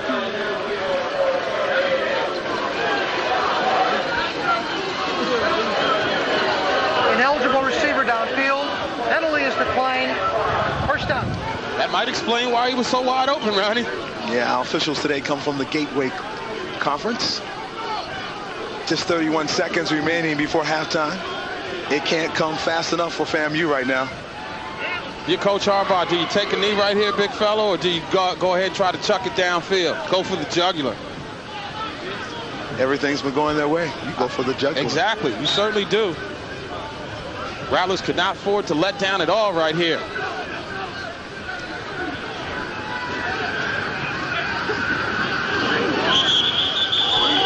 So apparently, I guess they have decided to just go in at the halftime comfortably ahead by 24 points with an offensive Florida A&M totally confused and in disarray, and the defense looking for answers, wondering which one of the Mack trucks is going to roll. Will it be number 7 or will it be number 6? 24-0 is the score at halftime, and Melvin Wisham got an interception last week, 2 this week. He's responsible for half of the points that have been scored so far for the Western Kentucky Hilltoppers. The Hilltoppers are definitely on top of this game, 24-0. We're going to be talking with their head coach, Harbaugh. Let's talk with our man, Sage. All right, guys, this is Coach Jack Harbaugh, Western Kentucky. Coach, what was behind the decision to go to Dante Pimpleton, quarterback? To be honest with you, we thought Jason was getting tired. It seemed like every play they were forcing him to keep the ball on the option, and we thought it'd be a little change of pace, and it worked out much better than we thought it would. Talk about the weather conditions. Are you going to do anything different? Will we see the option at all in the second half? We'll continue to run our offense. We'll continue to do the things we did in the first half, and the field is a quagmire. I want you to know I don't think I've ever seen a field as bad as this one is. How do you motivate your players at the half? You're up 24-0. How do you say, guys, we've got to play? At this far along in the season, hopefully they'll motivate me, and we'll be able to come out the second half and maintain this lead. Coach, thanks. Good luck. Thank you. Jack Harbaugh and the guys up 24-0 at the half. All right, thanks a lot, Jason Sage. We appreciate it. 24-0 is the score. We'll come right back with much more NCAA playoff action here.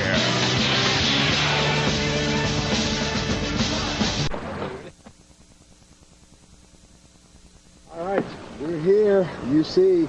It's nasty weather. However, it's a nasty score if you're a family Rattler fan, losing 24-0 right now. And as Coach Harbaugh was basically saying, look, the conditions are bad. He just wants to make sure that his team continues to play very well. The one thing that has been huge, Mel Wisham, that is, with 2 key interceptions off Quinn Gray, and Gray is not having the type of first half that everyone thought he would have. And here's a guy who made second team All-MEAC this season. But when you talk about the real dilemma for Florida A&M, it began with their inefficiency to stop the running attack. Jason Johnson got him going early. He had the ball. He was the field general in the offense for the Hilltoppers. He rushes for 90 yards to start the first quarter. Then they go to the bench. They bring Dante Pimpleton in. He comes in, and in 2 carries, he's up over the 100-yard mark. So Western Kentucky right now is having the game plan of life work to perfection. Keep Florida A&M's offense on the field, run the ball effectively at will, and their defense is just all over that Rattler O. We've had a great time bringing you MEAC College Football Saturday throughout this season. 11 great games for you. But the one thing we want to show to you is the All-MEAC team, first team. And Mark Gray, you and I didn't vote, but we like the players on the team. Exactly. This is the shining stars amongst the conference full of them, and we start on the offense, and it starts at the tight end position with Darnarian McCants, one of the best NFL prospects that we have in the conference, the speed to take it to the house, and he made all the big plays all season long. Speaking of big plays, the other wide receiver, Jacquay Nunnally, 96 catches, 1,088 yards, and there's one of his 9 TDs, the all-time leading receiver in the history of college football. Opposite him, Monty Stokes, my man. There you see him against South Carolina State, second in the league in receptions this season. There's the MEAC's Offensive Player of the Year, Rashawn Matthews of Delaware State University, a talented quarterback who can get to the outside, find receivers deep downfield. He is an outstanding player, the Offensive Player of the Year in the MEAC. Then, of course, there's Montrell Coley of Hampton University, the leading scorer in the nation, rushing for over 2,100 yards, a talented receiver who can certainly not only take it to the house. Speaking of taking it to the house, there's the other running back on the All-MEAC first team. He is Maurice Hicks. He was the one player who, once the offense started to roll at A&T, he got it done. Here's your kick return specialist, Antonio Stanley, Mr. Excitement, taking it to the house as a receiver in the Florida Classic last week against Florida A&M. And you talk about mucho cojones, there's your All-MEAC kicker, Mr. Vasquez, Juan Vasquez, who came back after missing 3 field goal attempts last week to win it for the Rattlers. I don't think there's no secret. Glenn Backnall, who definitely turned around the program at Delaware State. I love Derek Gay. Look at Freddie Moore. You've got, of course, Anthony Nobles, Marte. You've got LaShawn Mack and Darian McCants. There it is, the all-first team MEAC. Not bad. Well, you know something? Offense sells the tickets, but it's the defense that wins the championships. And the team like Florida A&M would not be here if it weren't for a very talented defense. So let's take a look at the defensive performance on the first team of the 2000, All MEAC team. And it'll start with a very talented defensive lineman who is in the game today, wearing number 1 in the orange and green, Jerron Daly. Active, aggressive, and fierce. Jake Gaither has to be smiling when he sees this agile, mobile, hostile player. Speaking of agile players, Bubba Hubbard of Bethune-Cookman. And then there's Tracy White of Howard. Very talented, underrated linebacker on a team that struggled for most of the season. Yes, it is Rasheem Mathis, who led the conference in interceptions. He led America in interceptions. And last week, the play of the game, 104 yards returning a missed field goal attempt. And at that point, it looked like Bethune-Cookman was going to win this game. And right here in this contest, we have Darnell Vickers, a talented hitter, a great cover guy, and he has Venus flytrap hands because if the ball is in his direction, he will pick it off. And those are just a few of the defensive performers that are something to cheer about. And here's a look at the rest of the All-MEAC first team defense. Damian Cook, you know about Daly, Greg Scott, Carnes, Bubba Hubbard, and Tracy White, who wears number 45. And the reason why Coach Steve Wilson wore that number when he played for the Howard Bison. Then, of course, Patrick Barrows, unfortunately not here today. Mr. Mathis, Darnell Vickers, Deshane Dennis, the fine return specialist, and defensive back Vontae Long, and Frank Ziegler out of South Carolina State. I'm Ronnie Duncan along with Mark Gray. It is 24-0. Western Kentucky has the lead. We're cold, but we're coming back warmed up after this. Florida Sports News. Welcome back to LT Smith Stadium in Bowling Green, Kentucky, where Western Kentucky leads Florida A&M 24-0 in the first round of the 1AA playoffs. Welcome back to LT Smith Stadium in Bowling Green, Kentucky, where Western Kentucky leads Florida A&M 24-0 at the half in the first round of the 1AA playoffs. Joining us now is E.W. Dennison, and Mr. Dennison was on the search committee for the 1AA playoffs that decided who got to make the grade. And what did you see in these two teams that made you say, we need to let these guys play for the national title? Well, I saw a lot in Western Kentucky because they beat Murray earlier, and I got to watch them firsthand. They're an outstanding team. They do well offensively and defensively, good coach. Now, they're an outstanding group. And then what we learned from Florida A&M is they walked through the MEAC pretty easily. They had a great schedule, and I think we're seeing a rarity today that with this score being this far out of line. We didn't expect this. No, not at all. Talk about what goes into your matchups and your seeding and those kind of things. 16 teams playing for the title. What do you do to try and even things out and make site decisions? Well, it's extremely difficult to compare these teams because the strength of schedule is very, very important. And we have 8 conference champions that get in, and then we pick 8 at-large teams. We try to go through all 4 regions of the United States. We have 4 different committees, and then we all get together in Indianapolis and pick the best 16. And I think we did a good job this year. I feel pretty good about our matchups. Mr. Dennison, thank you very much. And what do you think about the field? It's a little nasty out here. Oh, it's ugly today. So, but maybe Western will win and App State will win, and we'll be back here next week. Mr. Dennison, thank you very much. Of course, the winner of this game plays the winner of Troy State and Appalachian State. That's going to wrap it up for us. We'll be back with the second half, 24-0. Western leads at Fikes Field in Bowling Green, Kentucky. Come and see for yourself. Welcome back. We're here in Bowling Green, Kentucky. Ronnie Duncan along with Mark Gray. And, you know, Mark, the weather is nasty, but you know what? It's the time to bring out the gloves. Now is the time to take a look at our halftime highlights because we have some halftime highlights to show you because in the first half it was all about Western Kentucky. Let's take a look at our Xerox halftime highlights because here's the show for you. And it started off with Mr. JJ. I'm talking Jason Johnson, our United States Postal Service halftime highlights. Well, you called him JJ as in dynamite, and he just was the offensive explosion. And that, I thought, was the key play in the game. Florida A&M had a chance to recover a fumble, and Western Kentucky then makes them pay. That's Galashaw right there running up the gut. Then Dante Pimpleton comes in, and he turns the corner. Corner blitz by Troy Hart. He's trying to track him down, but to no avail. 41 yards later, it's the first of 2 scores for Pimpleton. Can I do it to the near side? Yes, I can. Breaking tackles, going up through the middle, hitting the Jets, and then going down the far sideline and taking it to the house. Dante Pimpleton with his second touchdown, and that just opened up the floodgates literally as Pimpleton is stopped behind the line of scrimmage right there by Jerron Daly. One of the few times all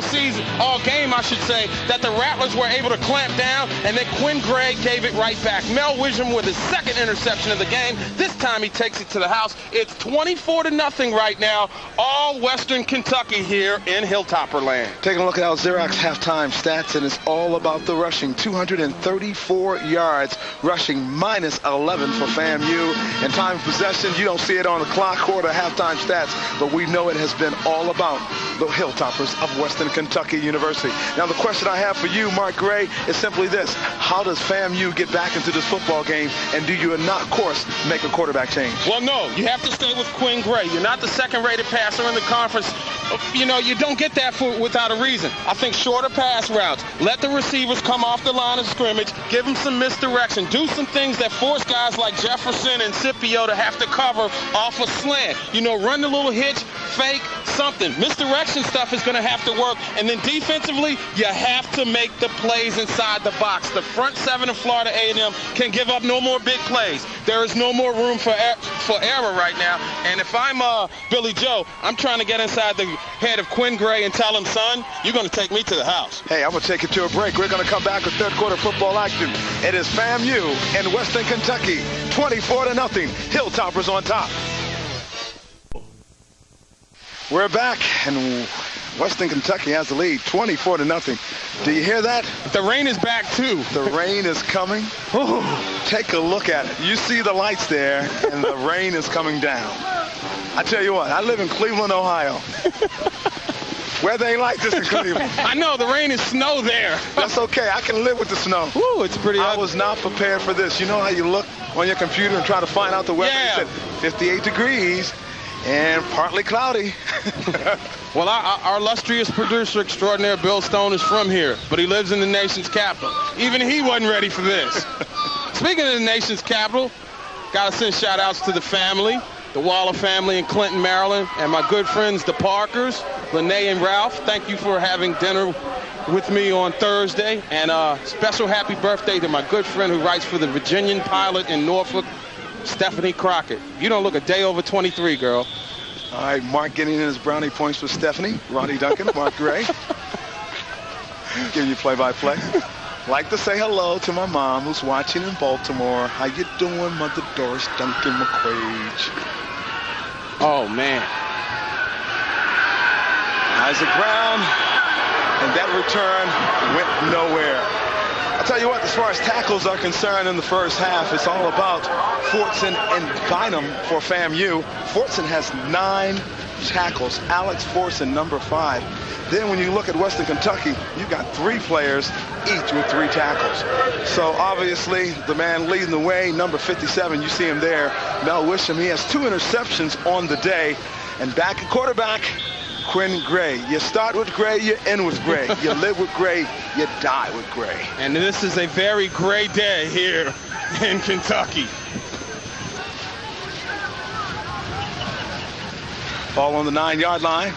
O.J. Marchbanks. And this time, he stopped big time for a loss.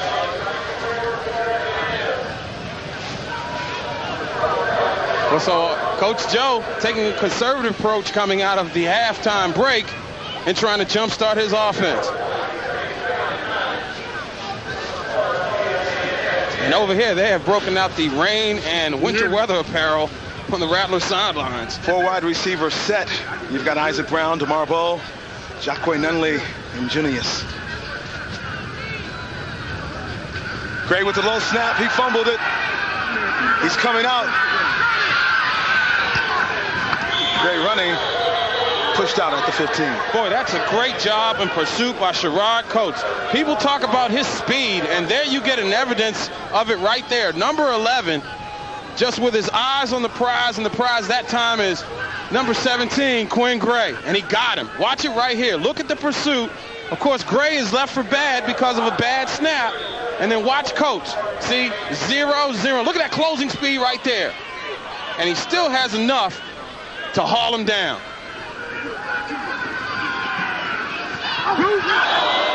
Gray's just, you know something?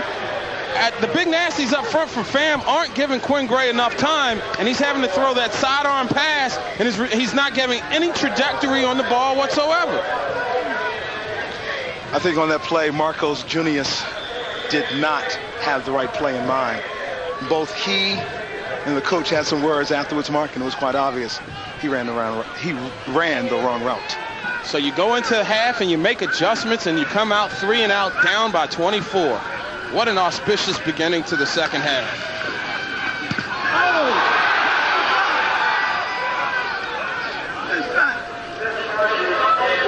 And that punt will land at around the 46-yard line, 47 to be exact.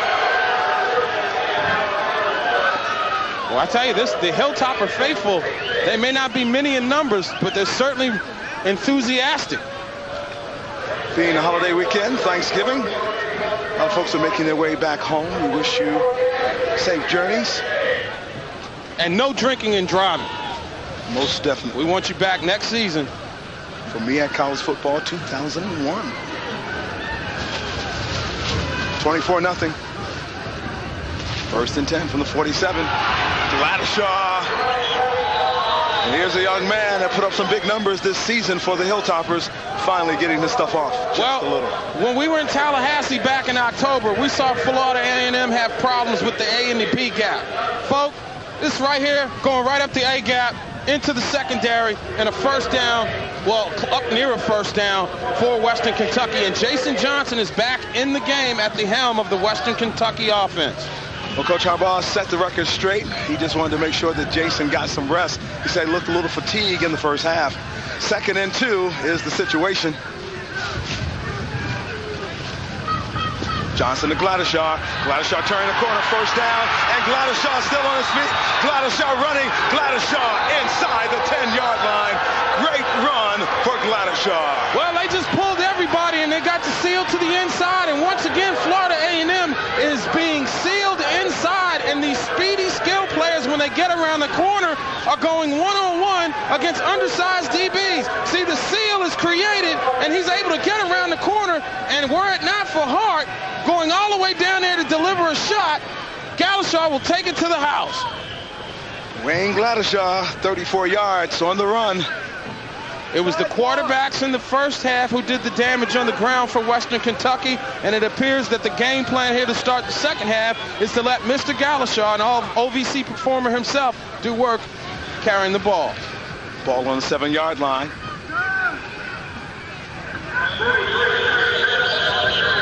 That time they went to Hamilton, but he was stopped. Rattler defensive brain trust right now trying to get after those guys up front by wrapping up, locking folks down. I mean, they're right now trying to come up and put the big intimidating stick on, and they're forgetting that, just because you clean somebody's clock, that's only a tackle. It's just as effective as wrapping up a guy around his ankles and bringing him down. Now you see the Florida A&M defensive coordinator who's had a frustrating afternoon. 2nd down.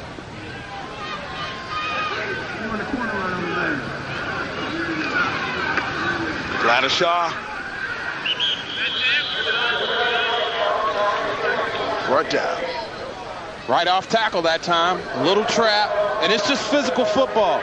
Florida A&M defense has been successful all season with their brand of defense, which is finesse-oriented. Blitz packages, confusing people, using your quickness at the point of attack. Big nasties for Western Kentucky are just mano-a-mano, pushing people around all game.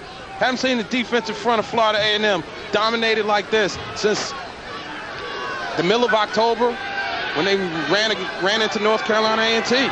3rd and goal. Timeout.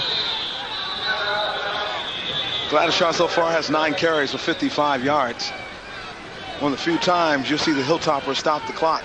They will run time off the clock. And with their persistent offense and the way they put that ball right down your throat, they take a long time and a lot of time. 24-0 is our score. Fine watches, of course. Right now, it's not so fat for the FAMU Rattlers. 24-0 is the score. Western Kentucky, we're seeing an offensive machine. You know, in the first half, we had a little bit of Jones. We had a little bit of Pendleton. Now we're getting Gladyshaw, 9 carries, 55 yards. And there he is, Mr. Johnson. Wow.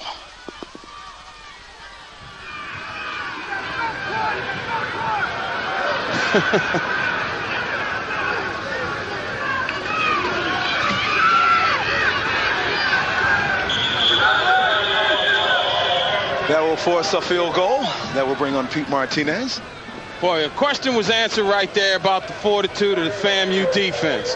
I'll tell you, they just stepped up inside the red zone, making plays. You know, you got to want it at that point. And these guys, you know, the Colas, the Bynums, Coleman right there, Dwayne Beverly, these guys stepped up in a major way. Of course, if I'm Coach Harbaugh right now, boy, I'm thinking fake.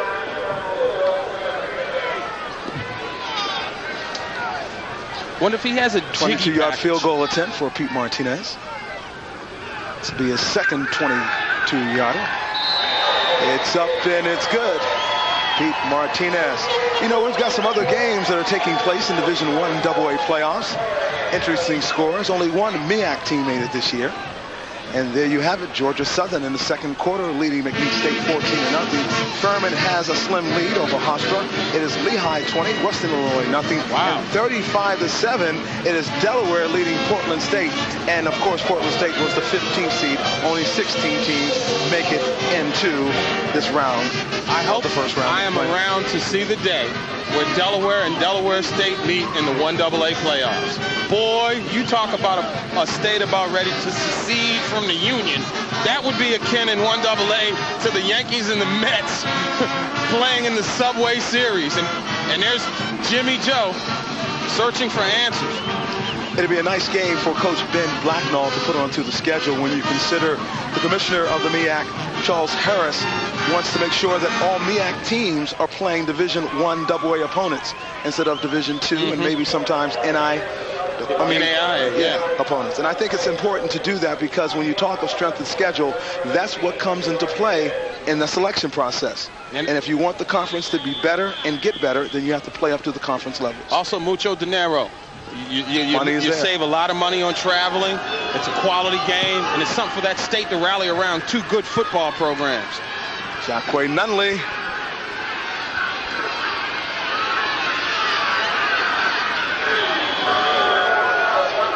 Boy, he's tough.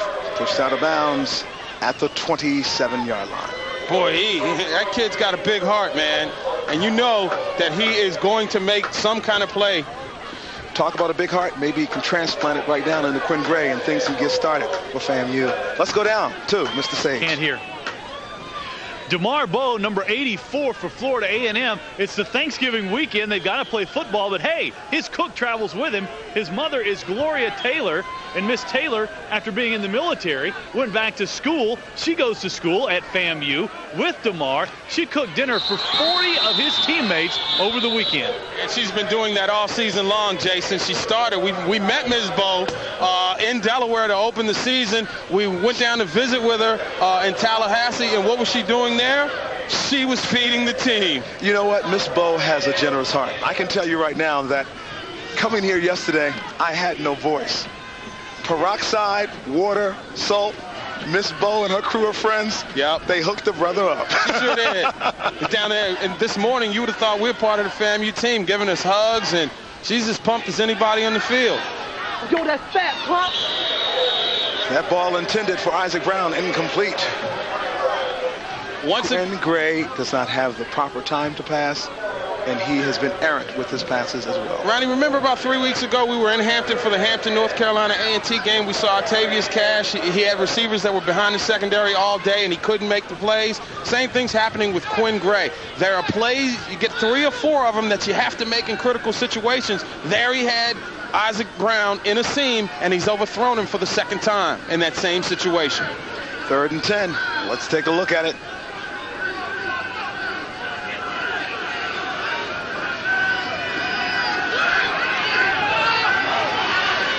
And there he had Nunley. I'm looking for Jacque Nunley, incomplete. He is 8 of 22. Quinn Gray, 44 yards.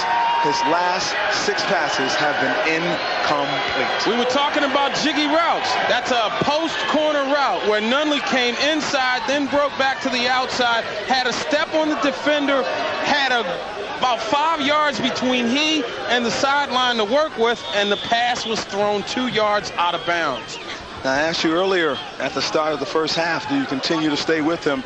Right now, you have to really think about what legitimate chances you have of coming back in this football game, trailing 27-0 to an exciting team that has only lost 1 game this season, undefeated in the Ohio Valley Conference, the Hilltoppers of Western Kentucky. Boy, going after T.J. Smith that time. Mark, they've been going after T.J. Smith from the word go. Yeah. From the minute they said it was legal to hit somebody on the field. It's 27-0. Hilltoppers on top. This and the O on Sunshine Network Live. Weeknights at 6:30. You know what? I do believe in Santa Claus because that's got to be one of Santa's elves. Get ready for the holiday season.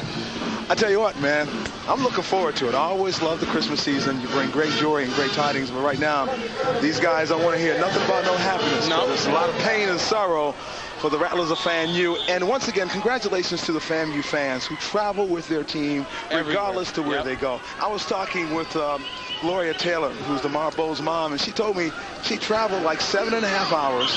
She and 3 other parents came to the game, and I think that's great. And then, of course, there was a bus, and several bus loads, if I can recall, are coming in from FAMU. So when you talk about the MEAC and you talk about fan support, you can't put down the Rattlers because they're there. Well, they always show up, come rain, come shine, or come this mess that we're experiencing right here. Ronnie, I got to tell you something. There's no state in America greater than the state of Florida when it comes to college football. On a day where you've got 85,000 people watching Florida State, Bethune-Cookman, and Florida A&M be played before 72,000 in the Citrus Bowl last week. We got a fumble. Yes, we do, but Johnson got back on top of it. You know what? They bring out great numbers when it comes to football, but they just can't seem to count votes. You know, we'd like to thank our MEAC TV network for a great season, including Home Team Sports, the Sunshine Network, Comcast, Sports Southeast, NUE, TV 33 in Atlanta, WXIV, and a special thanks to the Western Kentucky Television who have joined us for this special NCAA broadcast. It's known as the Hilltoppers Sports Satellite Network, and we want to thank everybody down here. And there you see a significant contingent of the Rattler faithful who are bumming right now. That they are, but they believe in their team, and they will stay with them. Once again, I'm telling you, that's Alex Forston. A young man has played so huge today. Well, on a grade A, he's been one of the few glimmers of hope. Has been number 5, Alex Forston, having an outstanding job aggressively going after people coming through in blitz packages and what have you. And Johnson looks like he's dinged up just a little bit. If I'm Coach Harbaugh up by 27, he's my first team starter, and I'm having success with my second team guy in there, I think the second team guy should finish this one out. Isaac Brown, he's always a threat to return something in a huge way. He is a very dangerous player on punt returns. And he's going to have to let this one die at the 29-yard line. Wow, it looks like somebody's down there trying to tee off on little number 2. Well, still, you know, Florida A&M has given up 3 points, but their defense is definitely stiffened. And, you know, we need to really spend some time here thanking Christy Heath and her staff at the University Plaza Hotel. There's only one place to stay when you come to Bowling Green, Kentucky. That's the University Plaza Hotel. They've got a great scenery for you, great gift shop. Of course, you can go work out there. You can go to the swimming pool. They've got a nice jacuzzi. They got great rooms. You can get a suite. Just come there because it's the place to go. Gwen Gray trying to hold on to a soggy football. Man. Boy, this is one of those situations where you got a sophisticated pass-oriented offense. The elements have basically hampered your ability to come back. 27-0 is the score. Ronnie Duncan, Mark Gray, Jason Sage on the sidelines. Western Kentucky, the Hilltoppers on top. Put it down. I still think the angle routes are what Florida A&M has to run.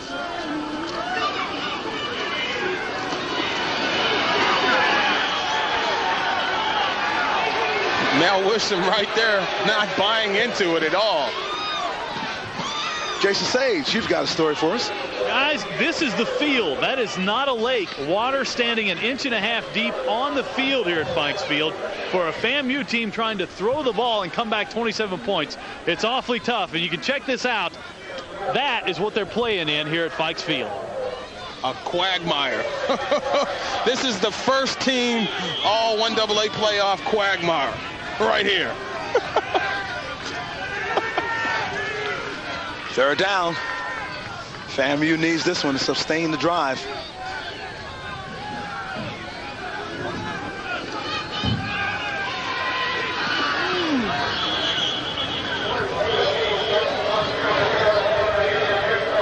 First down, Rattlers. Wow, that's a historic moment in the context of this game, Ronnie.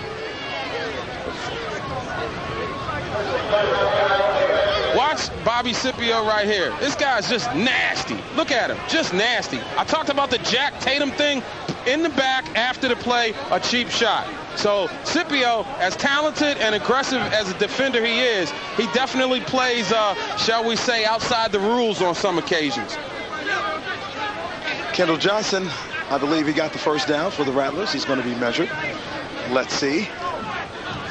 If not, you know, but Coach Billy Joe is going to go for it. And first down, Rattlers. I'm telling you, with the aggressiveness of Scipio right now, you give him an in move and take it upfield, you will get behind him. That is only the 4th first down of the game for the Rattlers of FAMU.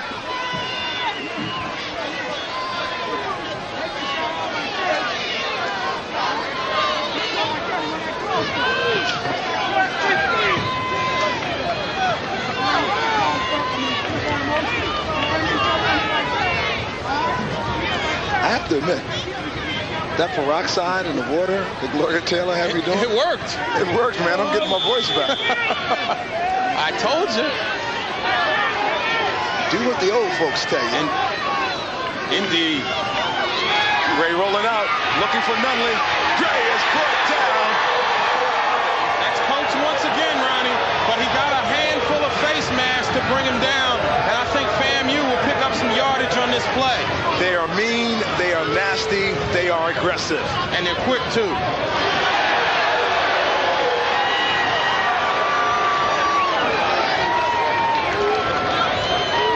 Wave off the flag, however.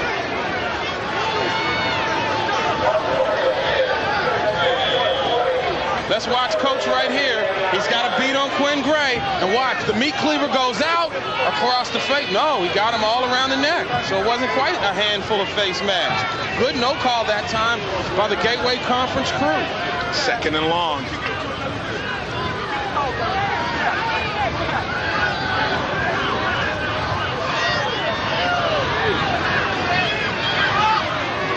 Marcos Junius. He dropped it. Fumble recovered. The ball will belong to FAMU. Wow. Did he have that ball long enough to be a complete? The official has spotted the ball there. And it was a catch. And it belongs to FAMU. I believe it was. He went up, caught the ball. He was trying to go for more yardage, fumbled, and was able to land on the fumble and knocked it out of bounds. The ball belongs to the last man who had possession. Scipio that time was beaten. Junius, now that's awful close, Ronnie. I'll put it this way. Anything FAMU can get right now, they better take it. Nunley in motion. If the Kendall Johnson. First down, FAMU. Just their 5th first down of the game. And the first time that the offense has moved into Western territory. Absolutely. Ball on the 49-yard line. Now let's take a look at Mr. Scipio with a little bit more unnecessary roughness, trying to get inside the head of Junius, and that's well after the play. That's okay, but you know what? A lot of people call that well after the play. That's what you want your linebackers to do, to intimidate the opposition. That's what Scipio is doing from the corner position. But you also want the official to call a flag on that too, don't you? Oh, most definitely, most definitely. I can understand Scipio has to do what he has to do, but But you got to do it within the context of the rules, and he's breaking rules right now. He's breaking rules, but he's inside the head of the receivers right now. He's got them thinking footsteps. Before you catch the ball, the one thing you're thinking about, where is Scipio? Exactly. So if the officials are going to let him continue to do it or they don't catch it, remember, you're only guilty if you're caught. Ball on the 49-yard line.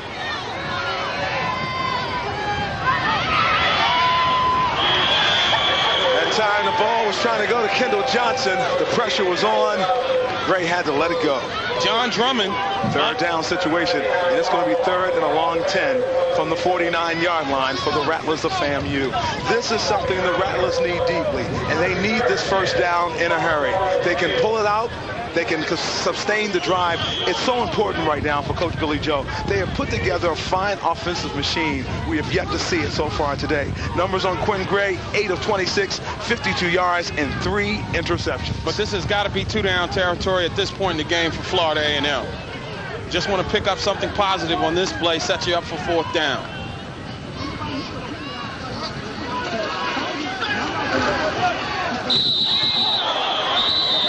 Here it is again.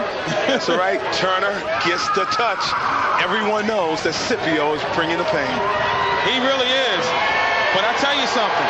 That's a bad pass by Quinn Gray because watch him. He's there. He's open.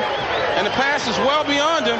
And Scipio is allowed to get away with another shot. But what you didn't see was John Drummond on the linebacker blitz right into the face of Quinn Gray. Mark, you can have the greatest arm, you can have tremendous feet and tremendous poise, but when they put the heat on you, it doesn't make a difference. We've talked about some of the mistakes that Quinn Gray has made.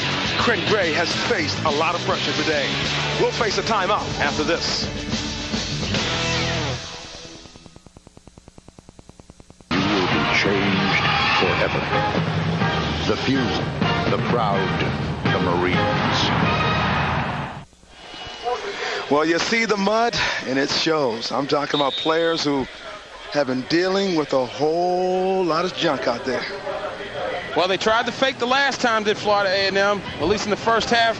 Don't be shocked again. This time, Smith punts this one, and it's going to take a friendly FAMU bounce inside the 10-yard line. You know, the train is running right now. No, it's not the Chattanooga choo-choo, but I'm telling you, when you talk about a guy who does the job and brings the pain, number 57, Mr. Wisham, and believe it or not, he walked on, and Coach Harbaugh is very happy about the young man who's decided to be a star on his team. He's a program guy. He's what college football at the 1AA level is all about. He came here wasn't a recruited athlete, highly recruited athlete, came as a partial scholarship guy and paid his dues, redshirted, and then pretty soon, 3 years down the road, he's a starter, and pretty soon he's not only a starter, but he's a producer and a playmaker and a leader. And I think the best thing I can say about him, we voted for our co-captains at the beginning of the season, and I think he only lacked one vote of it being unanimous, and I'm sure that was his own vote. So that's the kind of quality that this young man brings to our program. Speaking of quality people, that Jack Harbaugh is a quality young fella, and you know you're going to enjoy some success when you're able to find players like Mel Wisham, who's not only a leader on the field, he's a leader in this community. And we had a chance to talk to him, a soft-spoken young fella, but boy, he changes into a totally different person when he puts on the war gear, steps between the white lines. Hilltoppers are like a train wreck. They've got those 3 running backs back there, and they're on track to move on to the second round.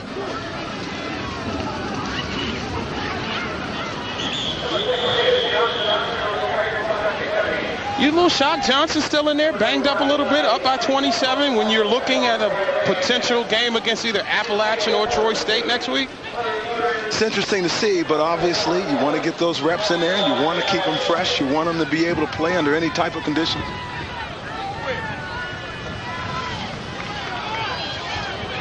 And Florida A&M, they're walking around a little bit slower right now, and boy, they're just taking a pounding up front. Not a significant height or weight advantage. It's just that the techniques that Western Kentucky has used all afternoon have just blown Florida A&M off the line of scrimmage. 3rd and 1 from the 19.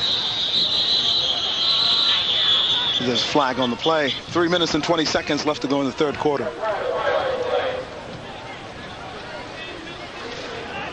Temperature is steadily dropping right now.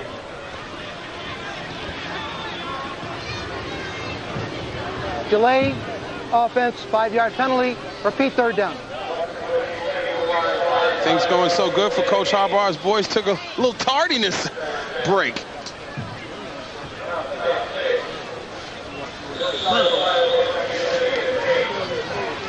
Ronnie, let me give you your props, bro, while we got a minute.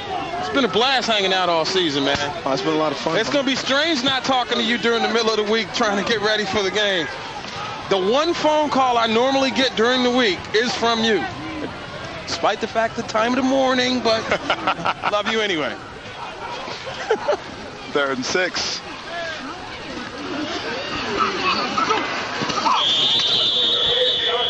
This time Johnson not able to get to the outside. You know, that's where they had their success in the first half, did the Hilltoppers, running either to the far or the near side. Didn't matter where the fan was loading up. They were able to get those seals and allow Johnson and Pendleton and the running backs to get to the outside. But that time, Copeland strung it out to allow Jerron Daly to come up and get credit for the stop. That's why I say there's still the possibility with the type of offense that FAMU has. And even though it has not been displayed today, things can happen very quickly. The last 5 possessions for the Hilltoppers, they have not been able to sustain their drive and move down the field as easily as they did earlier.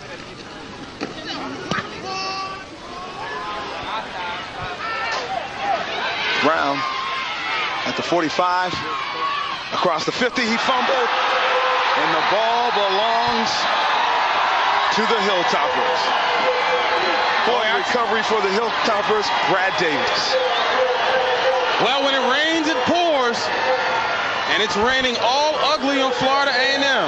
This is Brown, who has done yeoman work all season, just looking for a seam. Buys himself a little time, hits the hole, and then coming from the outside, I think his arm hit the leg of one of the players that was blocking for him. He puts it on the turf, and the Rattler defense will have to step up once again. Well, they're happy in Kentucky. Bowling Green, Kentucky, as the Hilltoppers of Western Kentucky are finding each and every way to keep their drive alive.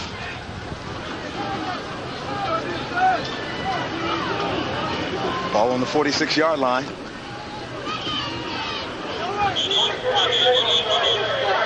Jason Sage has more from the sidelines. That's right. He has an injury to his right hand right now. They're putting ice on it, and we don't have a complete report. They're looking at him. You can see the trainer, Sakina, in there looking at him even as we speak. We'll have more in a minute. Wow. Coach Harbaugh this week had a little bit of a tragedy in his family. Not a little bit of a tragedy. His father, Bill Harbaugh, passed away this week on Thanksgiving week. The visitation is Sunday. The funeral is Monday.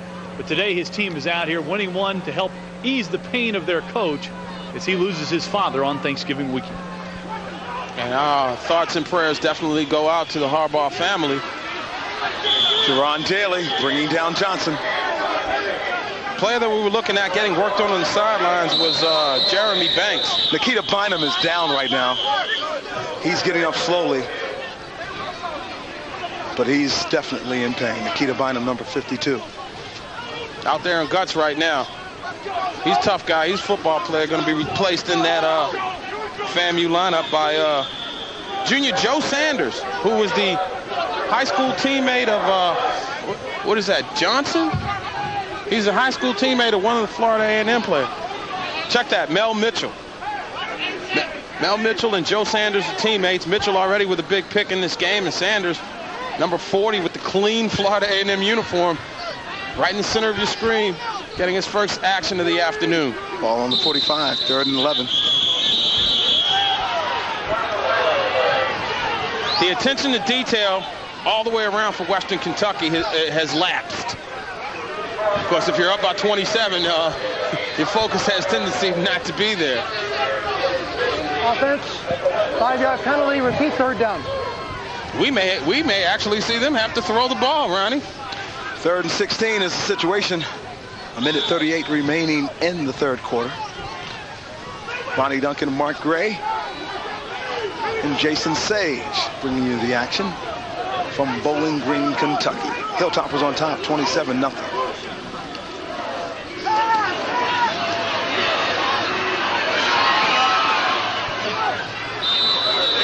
Wow, what an effort by Jason Johnson to beat Anthony Cola.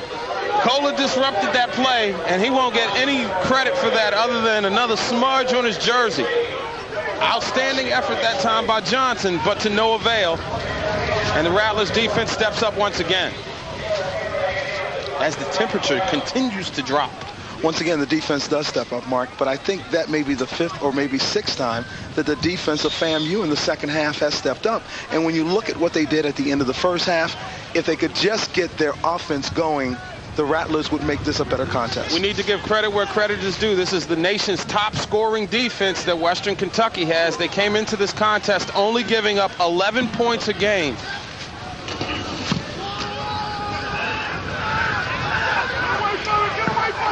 Ogletree with the punt. It will land at the 21. And of course, Florida A&M comes in with the prolific offense, Ronnie. They, coming into this contest, ranked 3rd in 1AA in scoring, averaging 39 points a game, and 5 times this year they had scored over 40 points. Check that, 7 times. But check this out. Western Kentucky's turnover margin is plus 34 on the season. We've got some other scores in our target scoreboard of what's been happening in Division I AA playoffs. Look at McNeese this Saturday, and McNeese State with a 3-point lead at halftime over Georgia Southern. It is Hofstra leading by a field goal over Furman, 10-7 in second. Also, you see the other scores there as well. Back to live action. Scipio almost comes up with the interception. The pass was intended for DeMar Bowe. Look at that. Montana leading Eastern Illinois. No score in Youngstown and Richmond, and Troy State with the lead 7-0 over Appalachian State.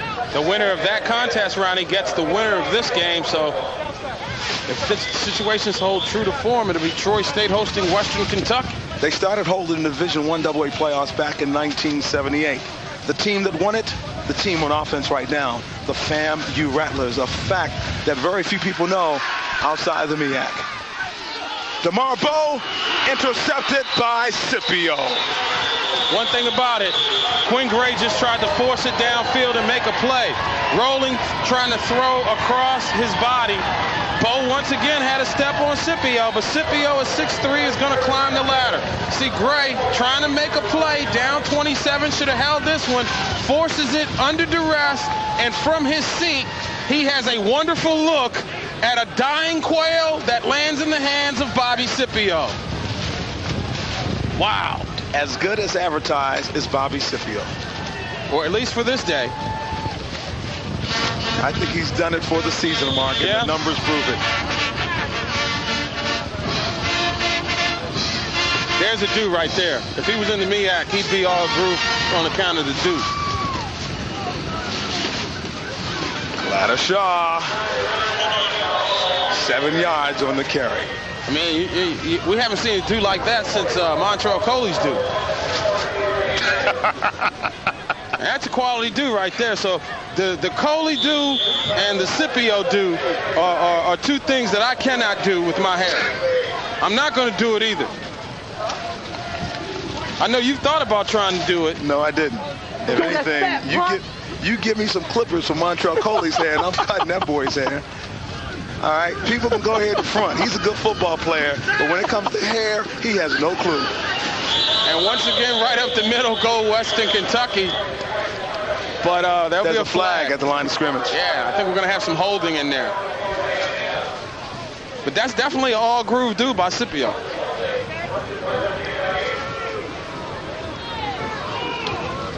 Got to get Scipio to hang out with Alvin Wyatt, 2 Florida guys. You had the bling-bling coach and the funky do with the DB.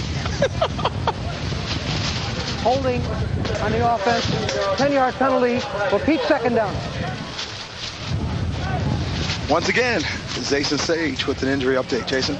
Okay, guys, the player we saw earlier, Jeremy Banks, number 98, defensive tackle for Florida A&M, broken right hand. He is out for the game. Not good news for the Rattler D. Boy, it's one thing when you get a beat down, but this has been a punishing beat down that Florida A&M has been taking. Guys been dropping like flies. A lot of it had to do with the fact they were softened up just a little bit by a very physical and emotional battle last week in Orlando. Man, Galashaw with Western Kentucky just blasting off tackle. Well, that will do it. 27-0. But so far, FAMU has only given up 3 points in the second half. We'll find out if they can continue after this.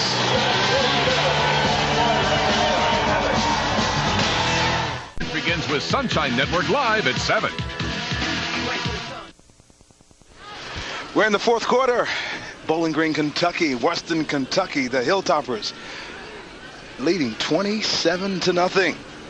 FAMU, well, they've got to score 4 touchdowns in order to win this game as we stand right now. And that would mean 4 big touchdowns. Can they get it done? We'll see. Laddershaw met by the wall of defense. And that wall being led by Anthony Cola. Boy, I tell you, this is, you're finding some questions being answered about this defense from Florida, and then the offense is giving them absolutely nothing to really play for here in the second half. And these guys are just sucking it up and playing tough. And you're talking about showing big heart, man. That's what's going on right now in orange and white. Almost definitely. 3 points scored in the third quarter. And the defense finally was able to catch on to what was happening with the Hilltoppers offense. Now they need the offense to start figuring out what's happening with the Hilltoppers defense and a way to make sure Mississippi becomes a no factor. Well, I'll tell you something. They're not giving him any kind of move. You give the kid a move. We've seen him. They've been trying to get past him, and they've been getting past him, but not able to get the ball to him. Tell you some slants, some quick stuff, short stuff, and let the receivers run after the catch. Force him to come up. Use his aggressiveness against him. Well, what about Mr. Ogletree's punt right there, landing at the 9-yard line? And if FAMU is going to do it, it'll be 91 yards downfield to get into the end zone. Very impressed with this defense, however. They do a good job. They're aggressive. They have a nice scheme, and they have the talent for the confines, for the scheme that they run. DeMar Bowe is by far the fastest receiver. This time they go up with Kendall Johnson.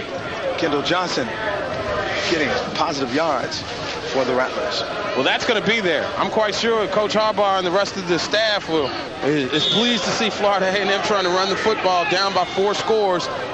They get good offensive line play right up the gut. Big Nasty's finally moved something. And Johnson takes us up and picks up the first down. Well, up near a first down. Now the wide receivers have to shake someone fast.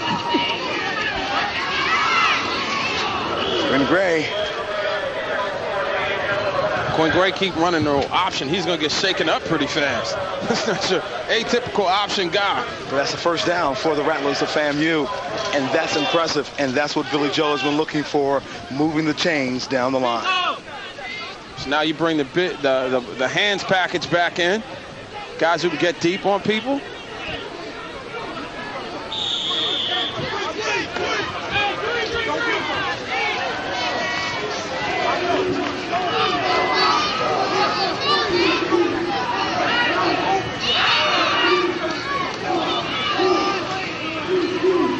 Quay Nunley.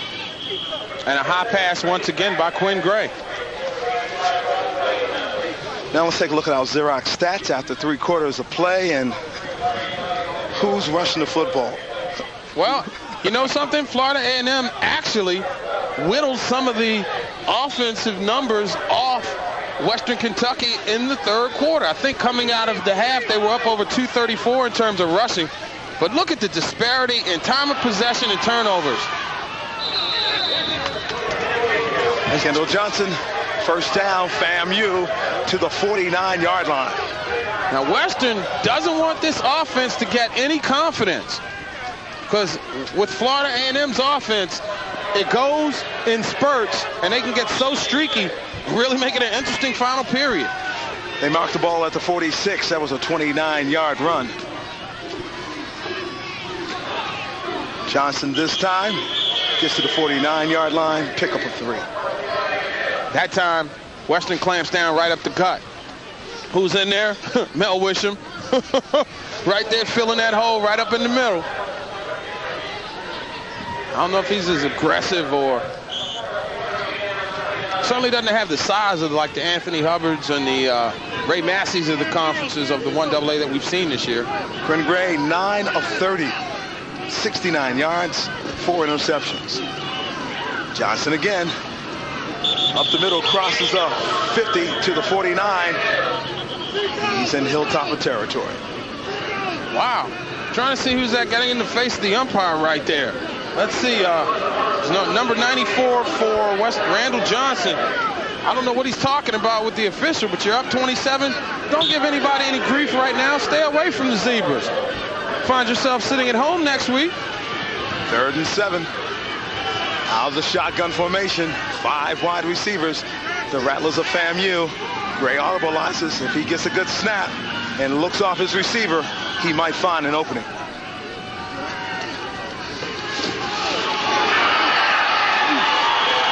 Boy, found it, but the open didn't stay open long. Well, you got to wonder where that play call came from. I don't know if that's Quinn Gray seeing something on the field, because he has been, well, resoundingly criticized all season for calling bad plays in critical situations. And I don't know if now you know why. Exactly.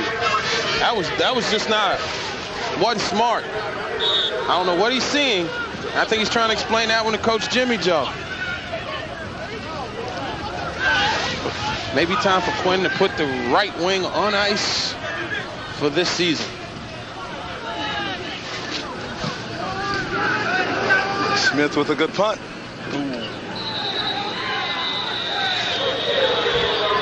We'll be back with much more of this game. It is the Hilltoppers doing it all.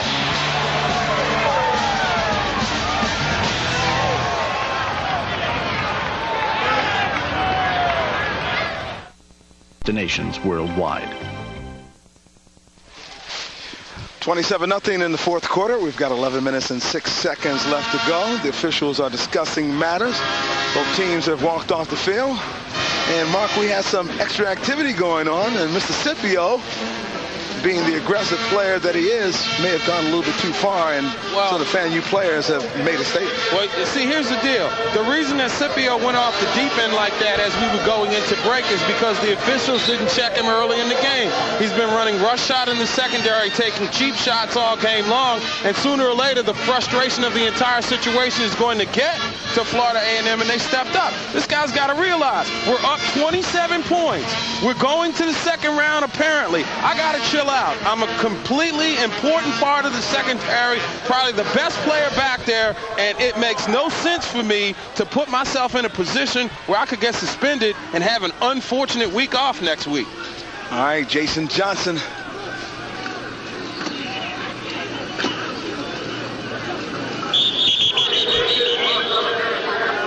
Keith Brooks on the carry. Pickup of 2. Now, Brooks started the season as the one guy that they wanted to get the ball to a whole lot. Got banged up, and then Mr. Galashaw took over. Wound up getting that spot back. And there's Jason Johnson. He and Dante Plimpleton have had simply dynamite games, man. You can't ask for any more productivity out of your quarterback position than you got from those 2 signal callers today. He was only given 1 yard on the play. 2nd and 9, ball on 36.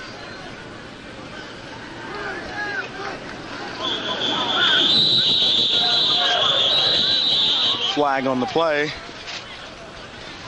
What you're seeing right now is a Western Kentucky team that's let up. Now, fortunately, they're up by 27, but these are bad habits that often stick around for another week. Prior to the snap, false start offense, 5-yard penalty, 2nd down. They make a 2nd and 14 from the 31-yard line. Perhaps it came just a bit too easy for Western Kentucky against Florida A&M. Hilltoppers have been penalized 8 times for 50 yards in this game.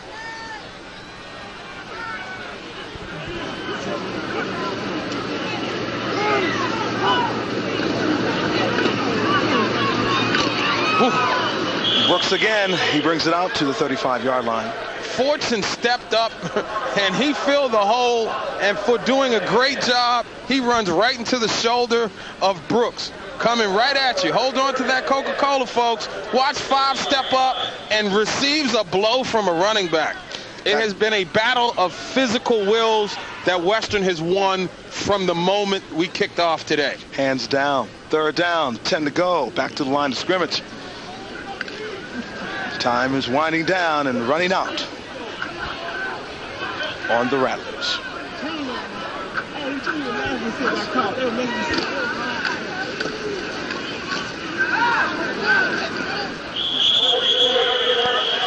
Once again, the defense of FAMU has stepped it up, and it's another punting situation for the Hilltoppers. Yeah, Scipio might have actually pumped the Rattlers up a little bit, got up under their skin. No, this is a proud program. Well, if you look at the halves right now, and if this game had been played scoreless in the first half, it's 3-0. Right. Hilltoppers. Mm-hmm. You're exactly There's 3 right. points scored in the second half. Remember, take away those 2 interceptions by Mel Wisham, 14 points. Different ball game. Yep.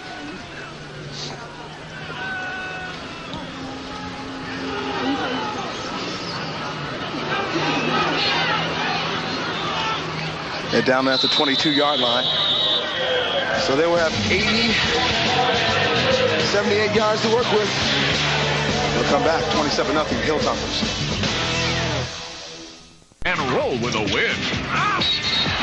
Coverage begins tonight at 7 with Magic Tonight. Back to Bowling Green, and there you get a look at Shedrick Moten, one of the offensive linemen for Florida A&M. Ronnie, it has been a dreadful offensive day for the Rattlers. How bad? Quinn Gray. Well, Florida A&M running the football. 18 carries, 35 yards. Quinn Gray, 8 carries, -5. Kendall Johnson, first down, FAMU. Got to start somewhere. If it's not a first down, he's pretty close. It's kind of weird having the markers on the field on this side, isn't it? It really is. So that'll be second down for a long 1 yard to go. Look at the quagmire that is Fikes Field.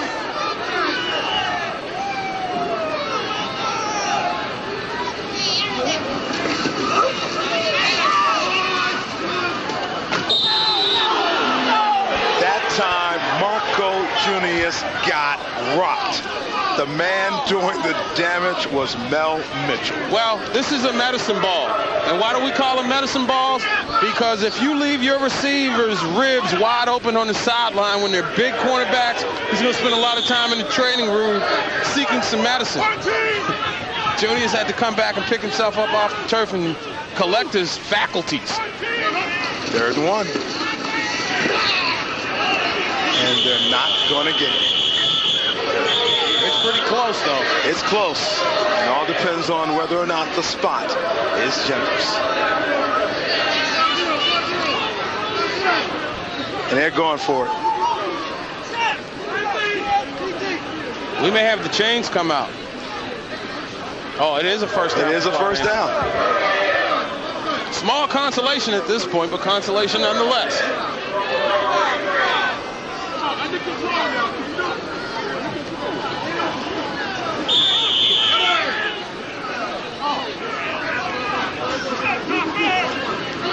Ball on the 33-yard line.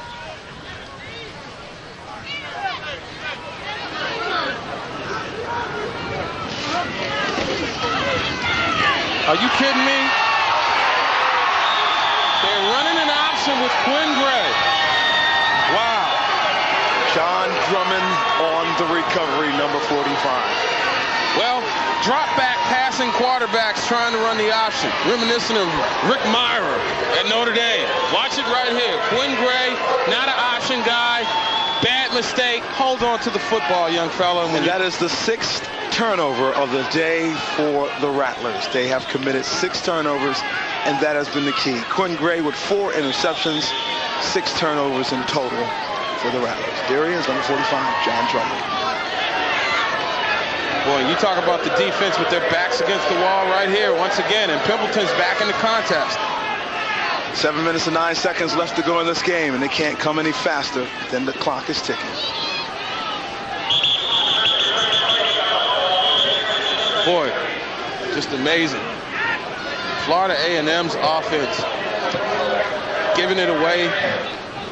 You know, Christmas is in a month from now. Florida A&M is coming and giving 6 gifts to Western Kentucky the day or 2 days after Thanksgiving. getting a head start on the holiday season. Was it a wobble or gobble? I don't know. I think after eating the gobble, FAMU came into today's games with the wobbles. This is a familiar setting. Pimbleton's back in the game for Western Kentucky. They have recorded 3 shutouts this season. First one at the beginning of the year when they beat Tennessee Martin 71-0. Was Shanae around? I don't know. You got a number.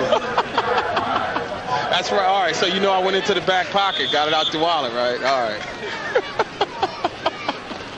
27-0, 5 minutes and 58 seconds, and clock is ticking.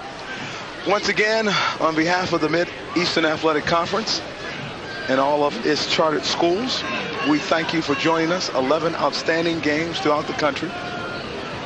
Props go to all the great people who have been working with us all season long. That is the ugliest pass I've ever seen thrown. And that time, Mr. Pimbleton should have never thrown the ball, because now I know why they have only gotten 6 touchdowns all season by air. Well, they're definitely your consummate running team. And he handled that like a option quarterback trying to make a pass play downfield. Watch. Got your option quarterback on a bit of a half roll, short drop. It's going to fire it in the flat, and it's incomplete. Look at this. This is a Billy Kilmer type pass. If folks remember in Washington, D.C., Billy Kilmer.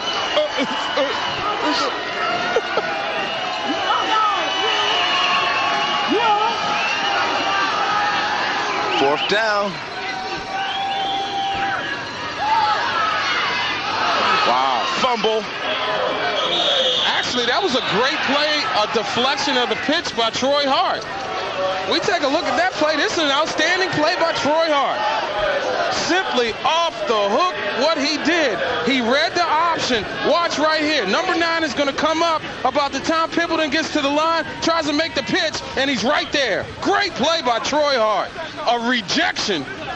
Although basketball season doesn't start for more than a month. Get that pitch out of here. Let's bring on Jason Sage with a report from the sidelines. All right, guys, 72 is Shedrick Moten. He's your starting left guard. He has a sprained right knee. That is a report. The good news, no ligament damage in the initial diagnosis. Or you want to use. Okay. And Florida A&M, that's Isaac Brown. Well, check that. That's DeMar Bowe making the reception.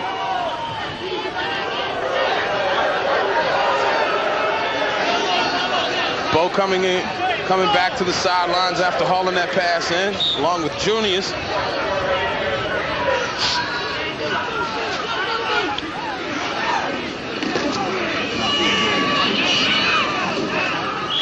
So the Rattlers, Florida A&M was in a 1-receiver set that time. Another first down for the FAMU Rattlers.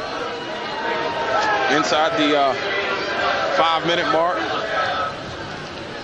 Much love to our outstanding crew of camera people who have braved the elements under serious duress today.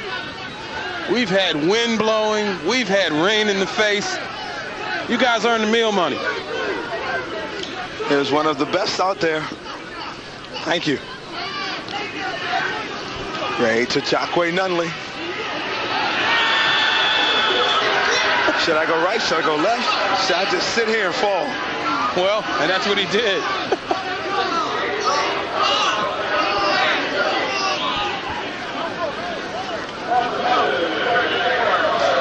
And you know, this is the first time all season where I think the folks in the truck probably had better seats than we did. Much love to everybody in there. Especially the proud of Howard University, David G. You know, special props go out to Chad Young, who has been our statistician. Yes, Chad has been simply outstanding here today. Student here at Western Kentucky University, and it showed no bias. None whatsoever. Of course, this kind of day he didn't really need to. So we'll say he's not gloating right now. Quinn Gray, 12 of 34, 82 yards. You know, there was basketball around here last night. Didn't Western play like Evansville or somebody like that? That was a women's game. Now, the men played tonight against Tennessee State. Suffice to say, we are in hoop country.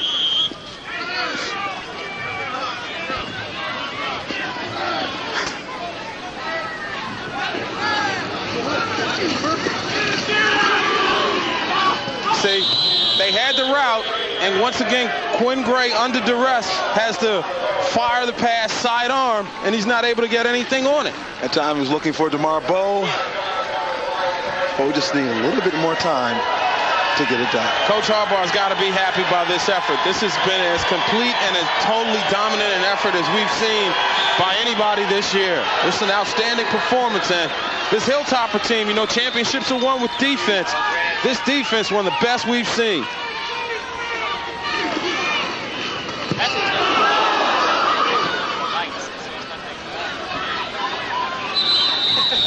We're going to be back with much more at the conclusion of this game.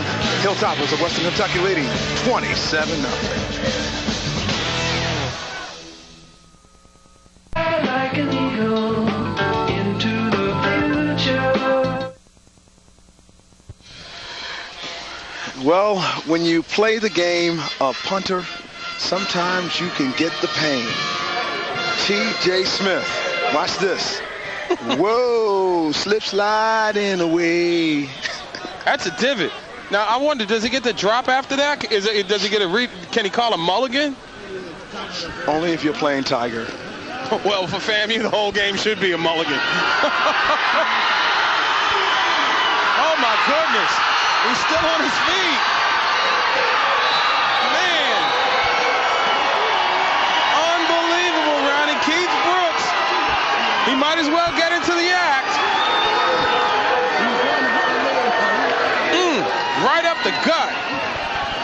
You know something? Those are the same holes that we saw Maurice Hicks run up the gut against Florida A&M back in October. It's the same success that Bethune-Cookman enjoyed their minimal running success with last week. FAMU, a little bit having tough going, I should say, up the middle. 50-yard run there by Mr. Brooks, longest run of the day. And I can't harp on it enough. FAMU's run defense, totally different without Patrick Burrows in the middle. And Donnell Vickers covering the sides. Whoa, Keith Brooks went to the line, landed funny, and I'll be interested to see if he gets up. Boy, he landed in an awkward position, but he's a football player. He's a tough guy. He's going to be back.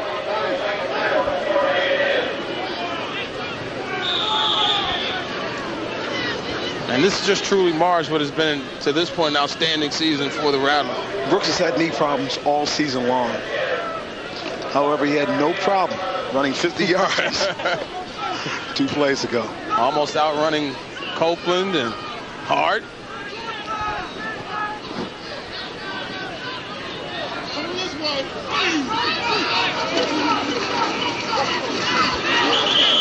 Bad snap that time. Pendleton was able to land on it. You know, right now, it's just hard to hold on to that rock. It's cold out there. It sure is. Hands are cold, ball is wet. I'm sure every player on that field is just like you and I. Hurry up and get it over with so we can go home.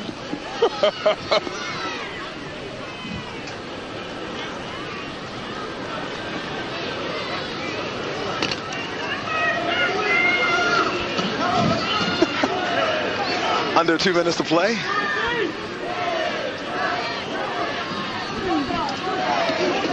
Another bad snap.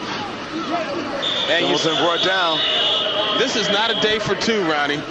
We've had some Chamber of Commerce days during the course of the season, but I don't think Ernie Banks is trying to play two today. Here's the numbers on Pendleton. 13 carries, 98 yards. Johnson, 21 carries, 89 yards. Those are quarterbacks. Then when you look at FAMU, Johnson 9 carries, 57 yards. Gray 12 of 35, 74 yards, 4 interception. And Brown 4 receptions, 30 yards. Isaac Brown leading the reception man for FAMU. Normally in FAMU's offense, that's one play. Pass snap again. This time it's recovered by FAMU.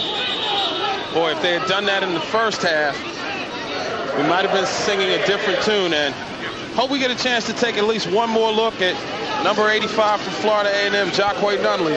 What we're about to witness is the conclusion to the finest receiver's career in the history of 1AA football.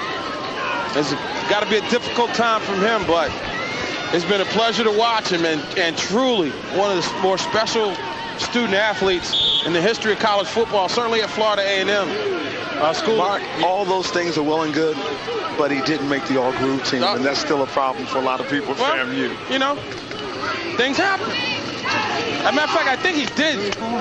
He just didn't make the pro team. The all-groove team, pro team. No, the all-groove was different than a pro team. You can be groove and pro? Nah, I don't know. I think you got to have them different. Because some guys are groovy, but they may not make it to Sunday. And I hope Nunley proves me wrong. Tell you what, he has been... But he's been a joy to watch. A poster child for the MEAC. Yep. 318 receptions coming into the game, and so fitting. Chances are he would get the last reception of the season. Jacquay Nunley, a young man that I've admired the 2 years that I've covered MEAC college football Saturday. And that's going to pretty much do it. So it looks like Nunley's career is about ready to come to an end, but Florida A&M hasn't called off the dogs yet. Charles Allen in the game. DeMar Bowe had to skip off. Gray with one more shot. Isaac Brown. And that will do it. Final score in this one, 27-0. Western Kentucky University with the first round victory. Jerron Daly, Marine player of the game for FAMU, and Dante Pimbleton is the player of the game for the Hilltoppers. It has been a pleasure. What a season. We're going to come back with much more as we wrap up this game as the Hilltoppers advance to the 1AA second round. It's coming your way right here on MEAC College Football Saturday. It's final 27-0 Hilltoppers. Chad. Company, Xerox. MEAC College Football Saturdays 2000 is sponsored in part by USPS, Nike, Xerox, Target, Coca-Cola, U.S. Marine Corps, New Urban Entertainment, Greyhound, Whitnauer, National Car Rental, and U.S. Airways. Once again, it's a bad news final for the MEAC. FAMU falls out in the first round to Western Kentucky, the Hilltoppers, 27-0. Stars of the game, and Jack Harbaugh is the head coach. On the field, Jason Sage. Ronnie, thanks much here with Coach Jack Harbaugh. And Coach, you came out in the rain, the mud, you've got it all over you, but a great win for the team now onto the second round. And the key word there is team. This is a football team, offense, defense, especially team. These two guys here epitomize it as much as anyone. And these two guys care about each other, they love each other, they share this victory, and we're so proud of both of them. Talking about Dante Pimbleton and Jason Johnson, quarterbacks. Jason the starter, Dante comes in and shows out with a couple of touchdowns and long runs, but you guys are a great combo throwing and running the ball. What about it, Dante? Yeah, we complement each other real well. You know, he can throw the ball good, he can run the option too, but I think my specialty is the option. We figured we could have some success coming in today running the option. Even though it was muddy, you know, we did what we needed to do to win the game. And Jason, talk about you, because you came out of the game, you had to come back, you didn't get your head down. That's got to be something that you guys work together with. Oh, yeah, we knew coming into the season that it was going to be a two-headed combination, mostly here at quarterback.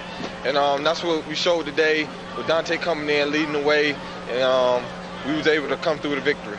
Well, guys, congratulations, good luck. And it doesn't hurt to have a defense that shuts people out, does it? No, not at all. We need that. Thanks, guys. Thanks very much. Congratulations. That's going to do it from down here on the field. Western Kentucky, for the second time in 4 years, on to the second round of the playoffs, Ronnie. All right, thanks a lot, Jason. We appreciate it. Fourth shutout of the year for the Hilltoppers. They were advanced to the second round to take on Troy State or Appalachian State. This has been a very special time for all of us, and we thank you for joining us for MEAC College Football this season. Mark Gray, pleasure working with you as always. Always, and you know man. what? We got to go out losers, but that's okay. It was a winning season. 27-0, Western Kentucky wins.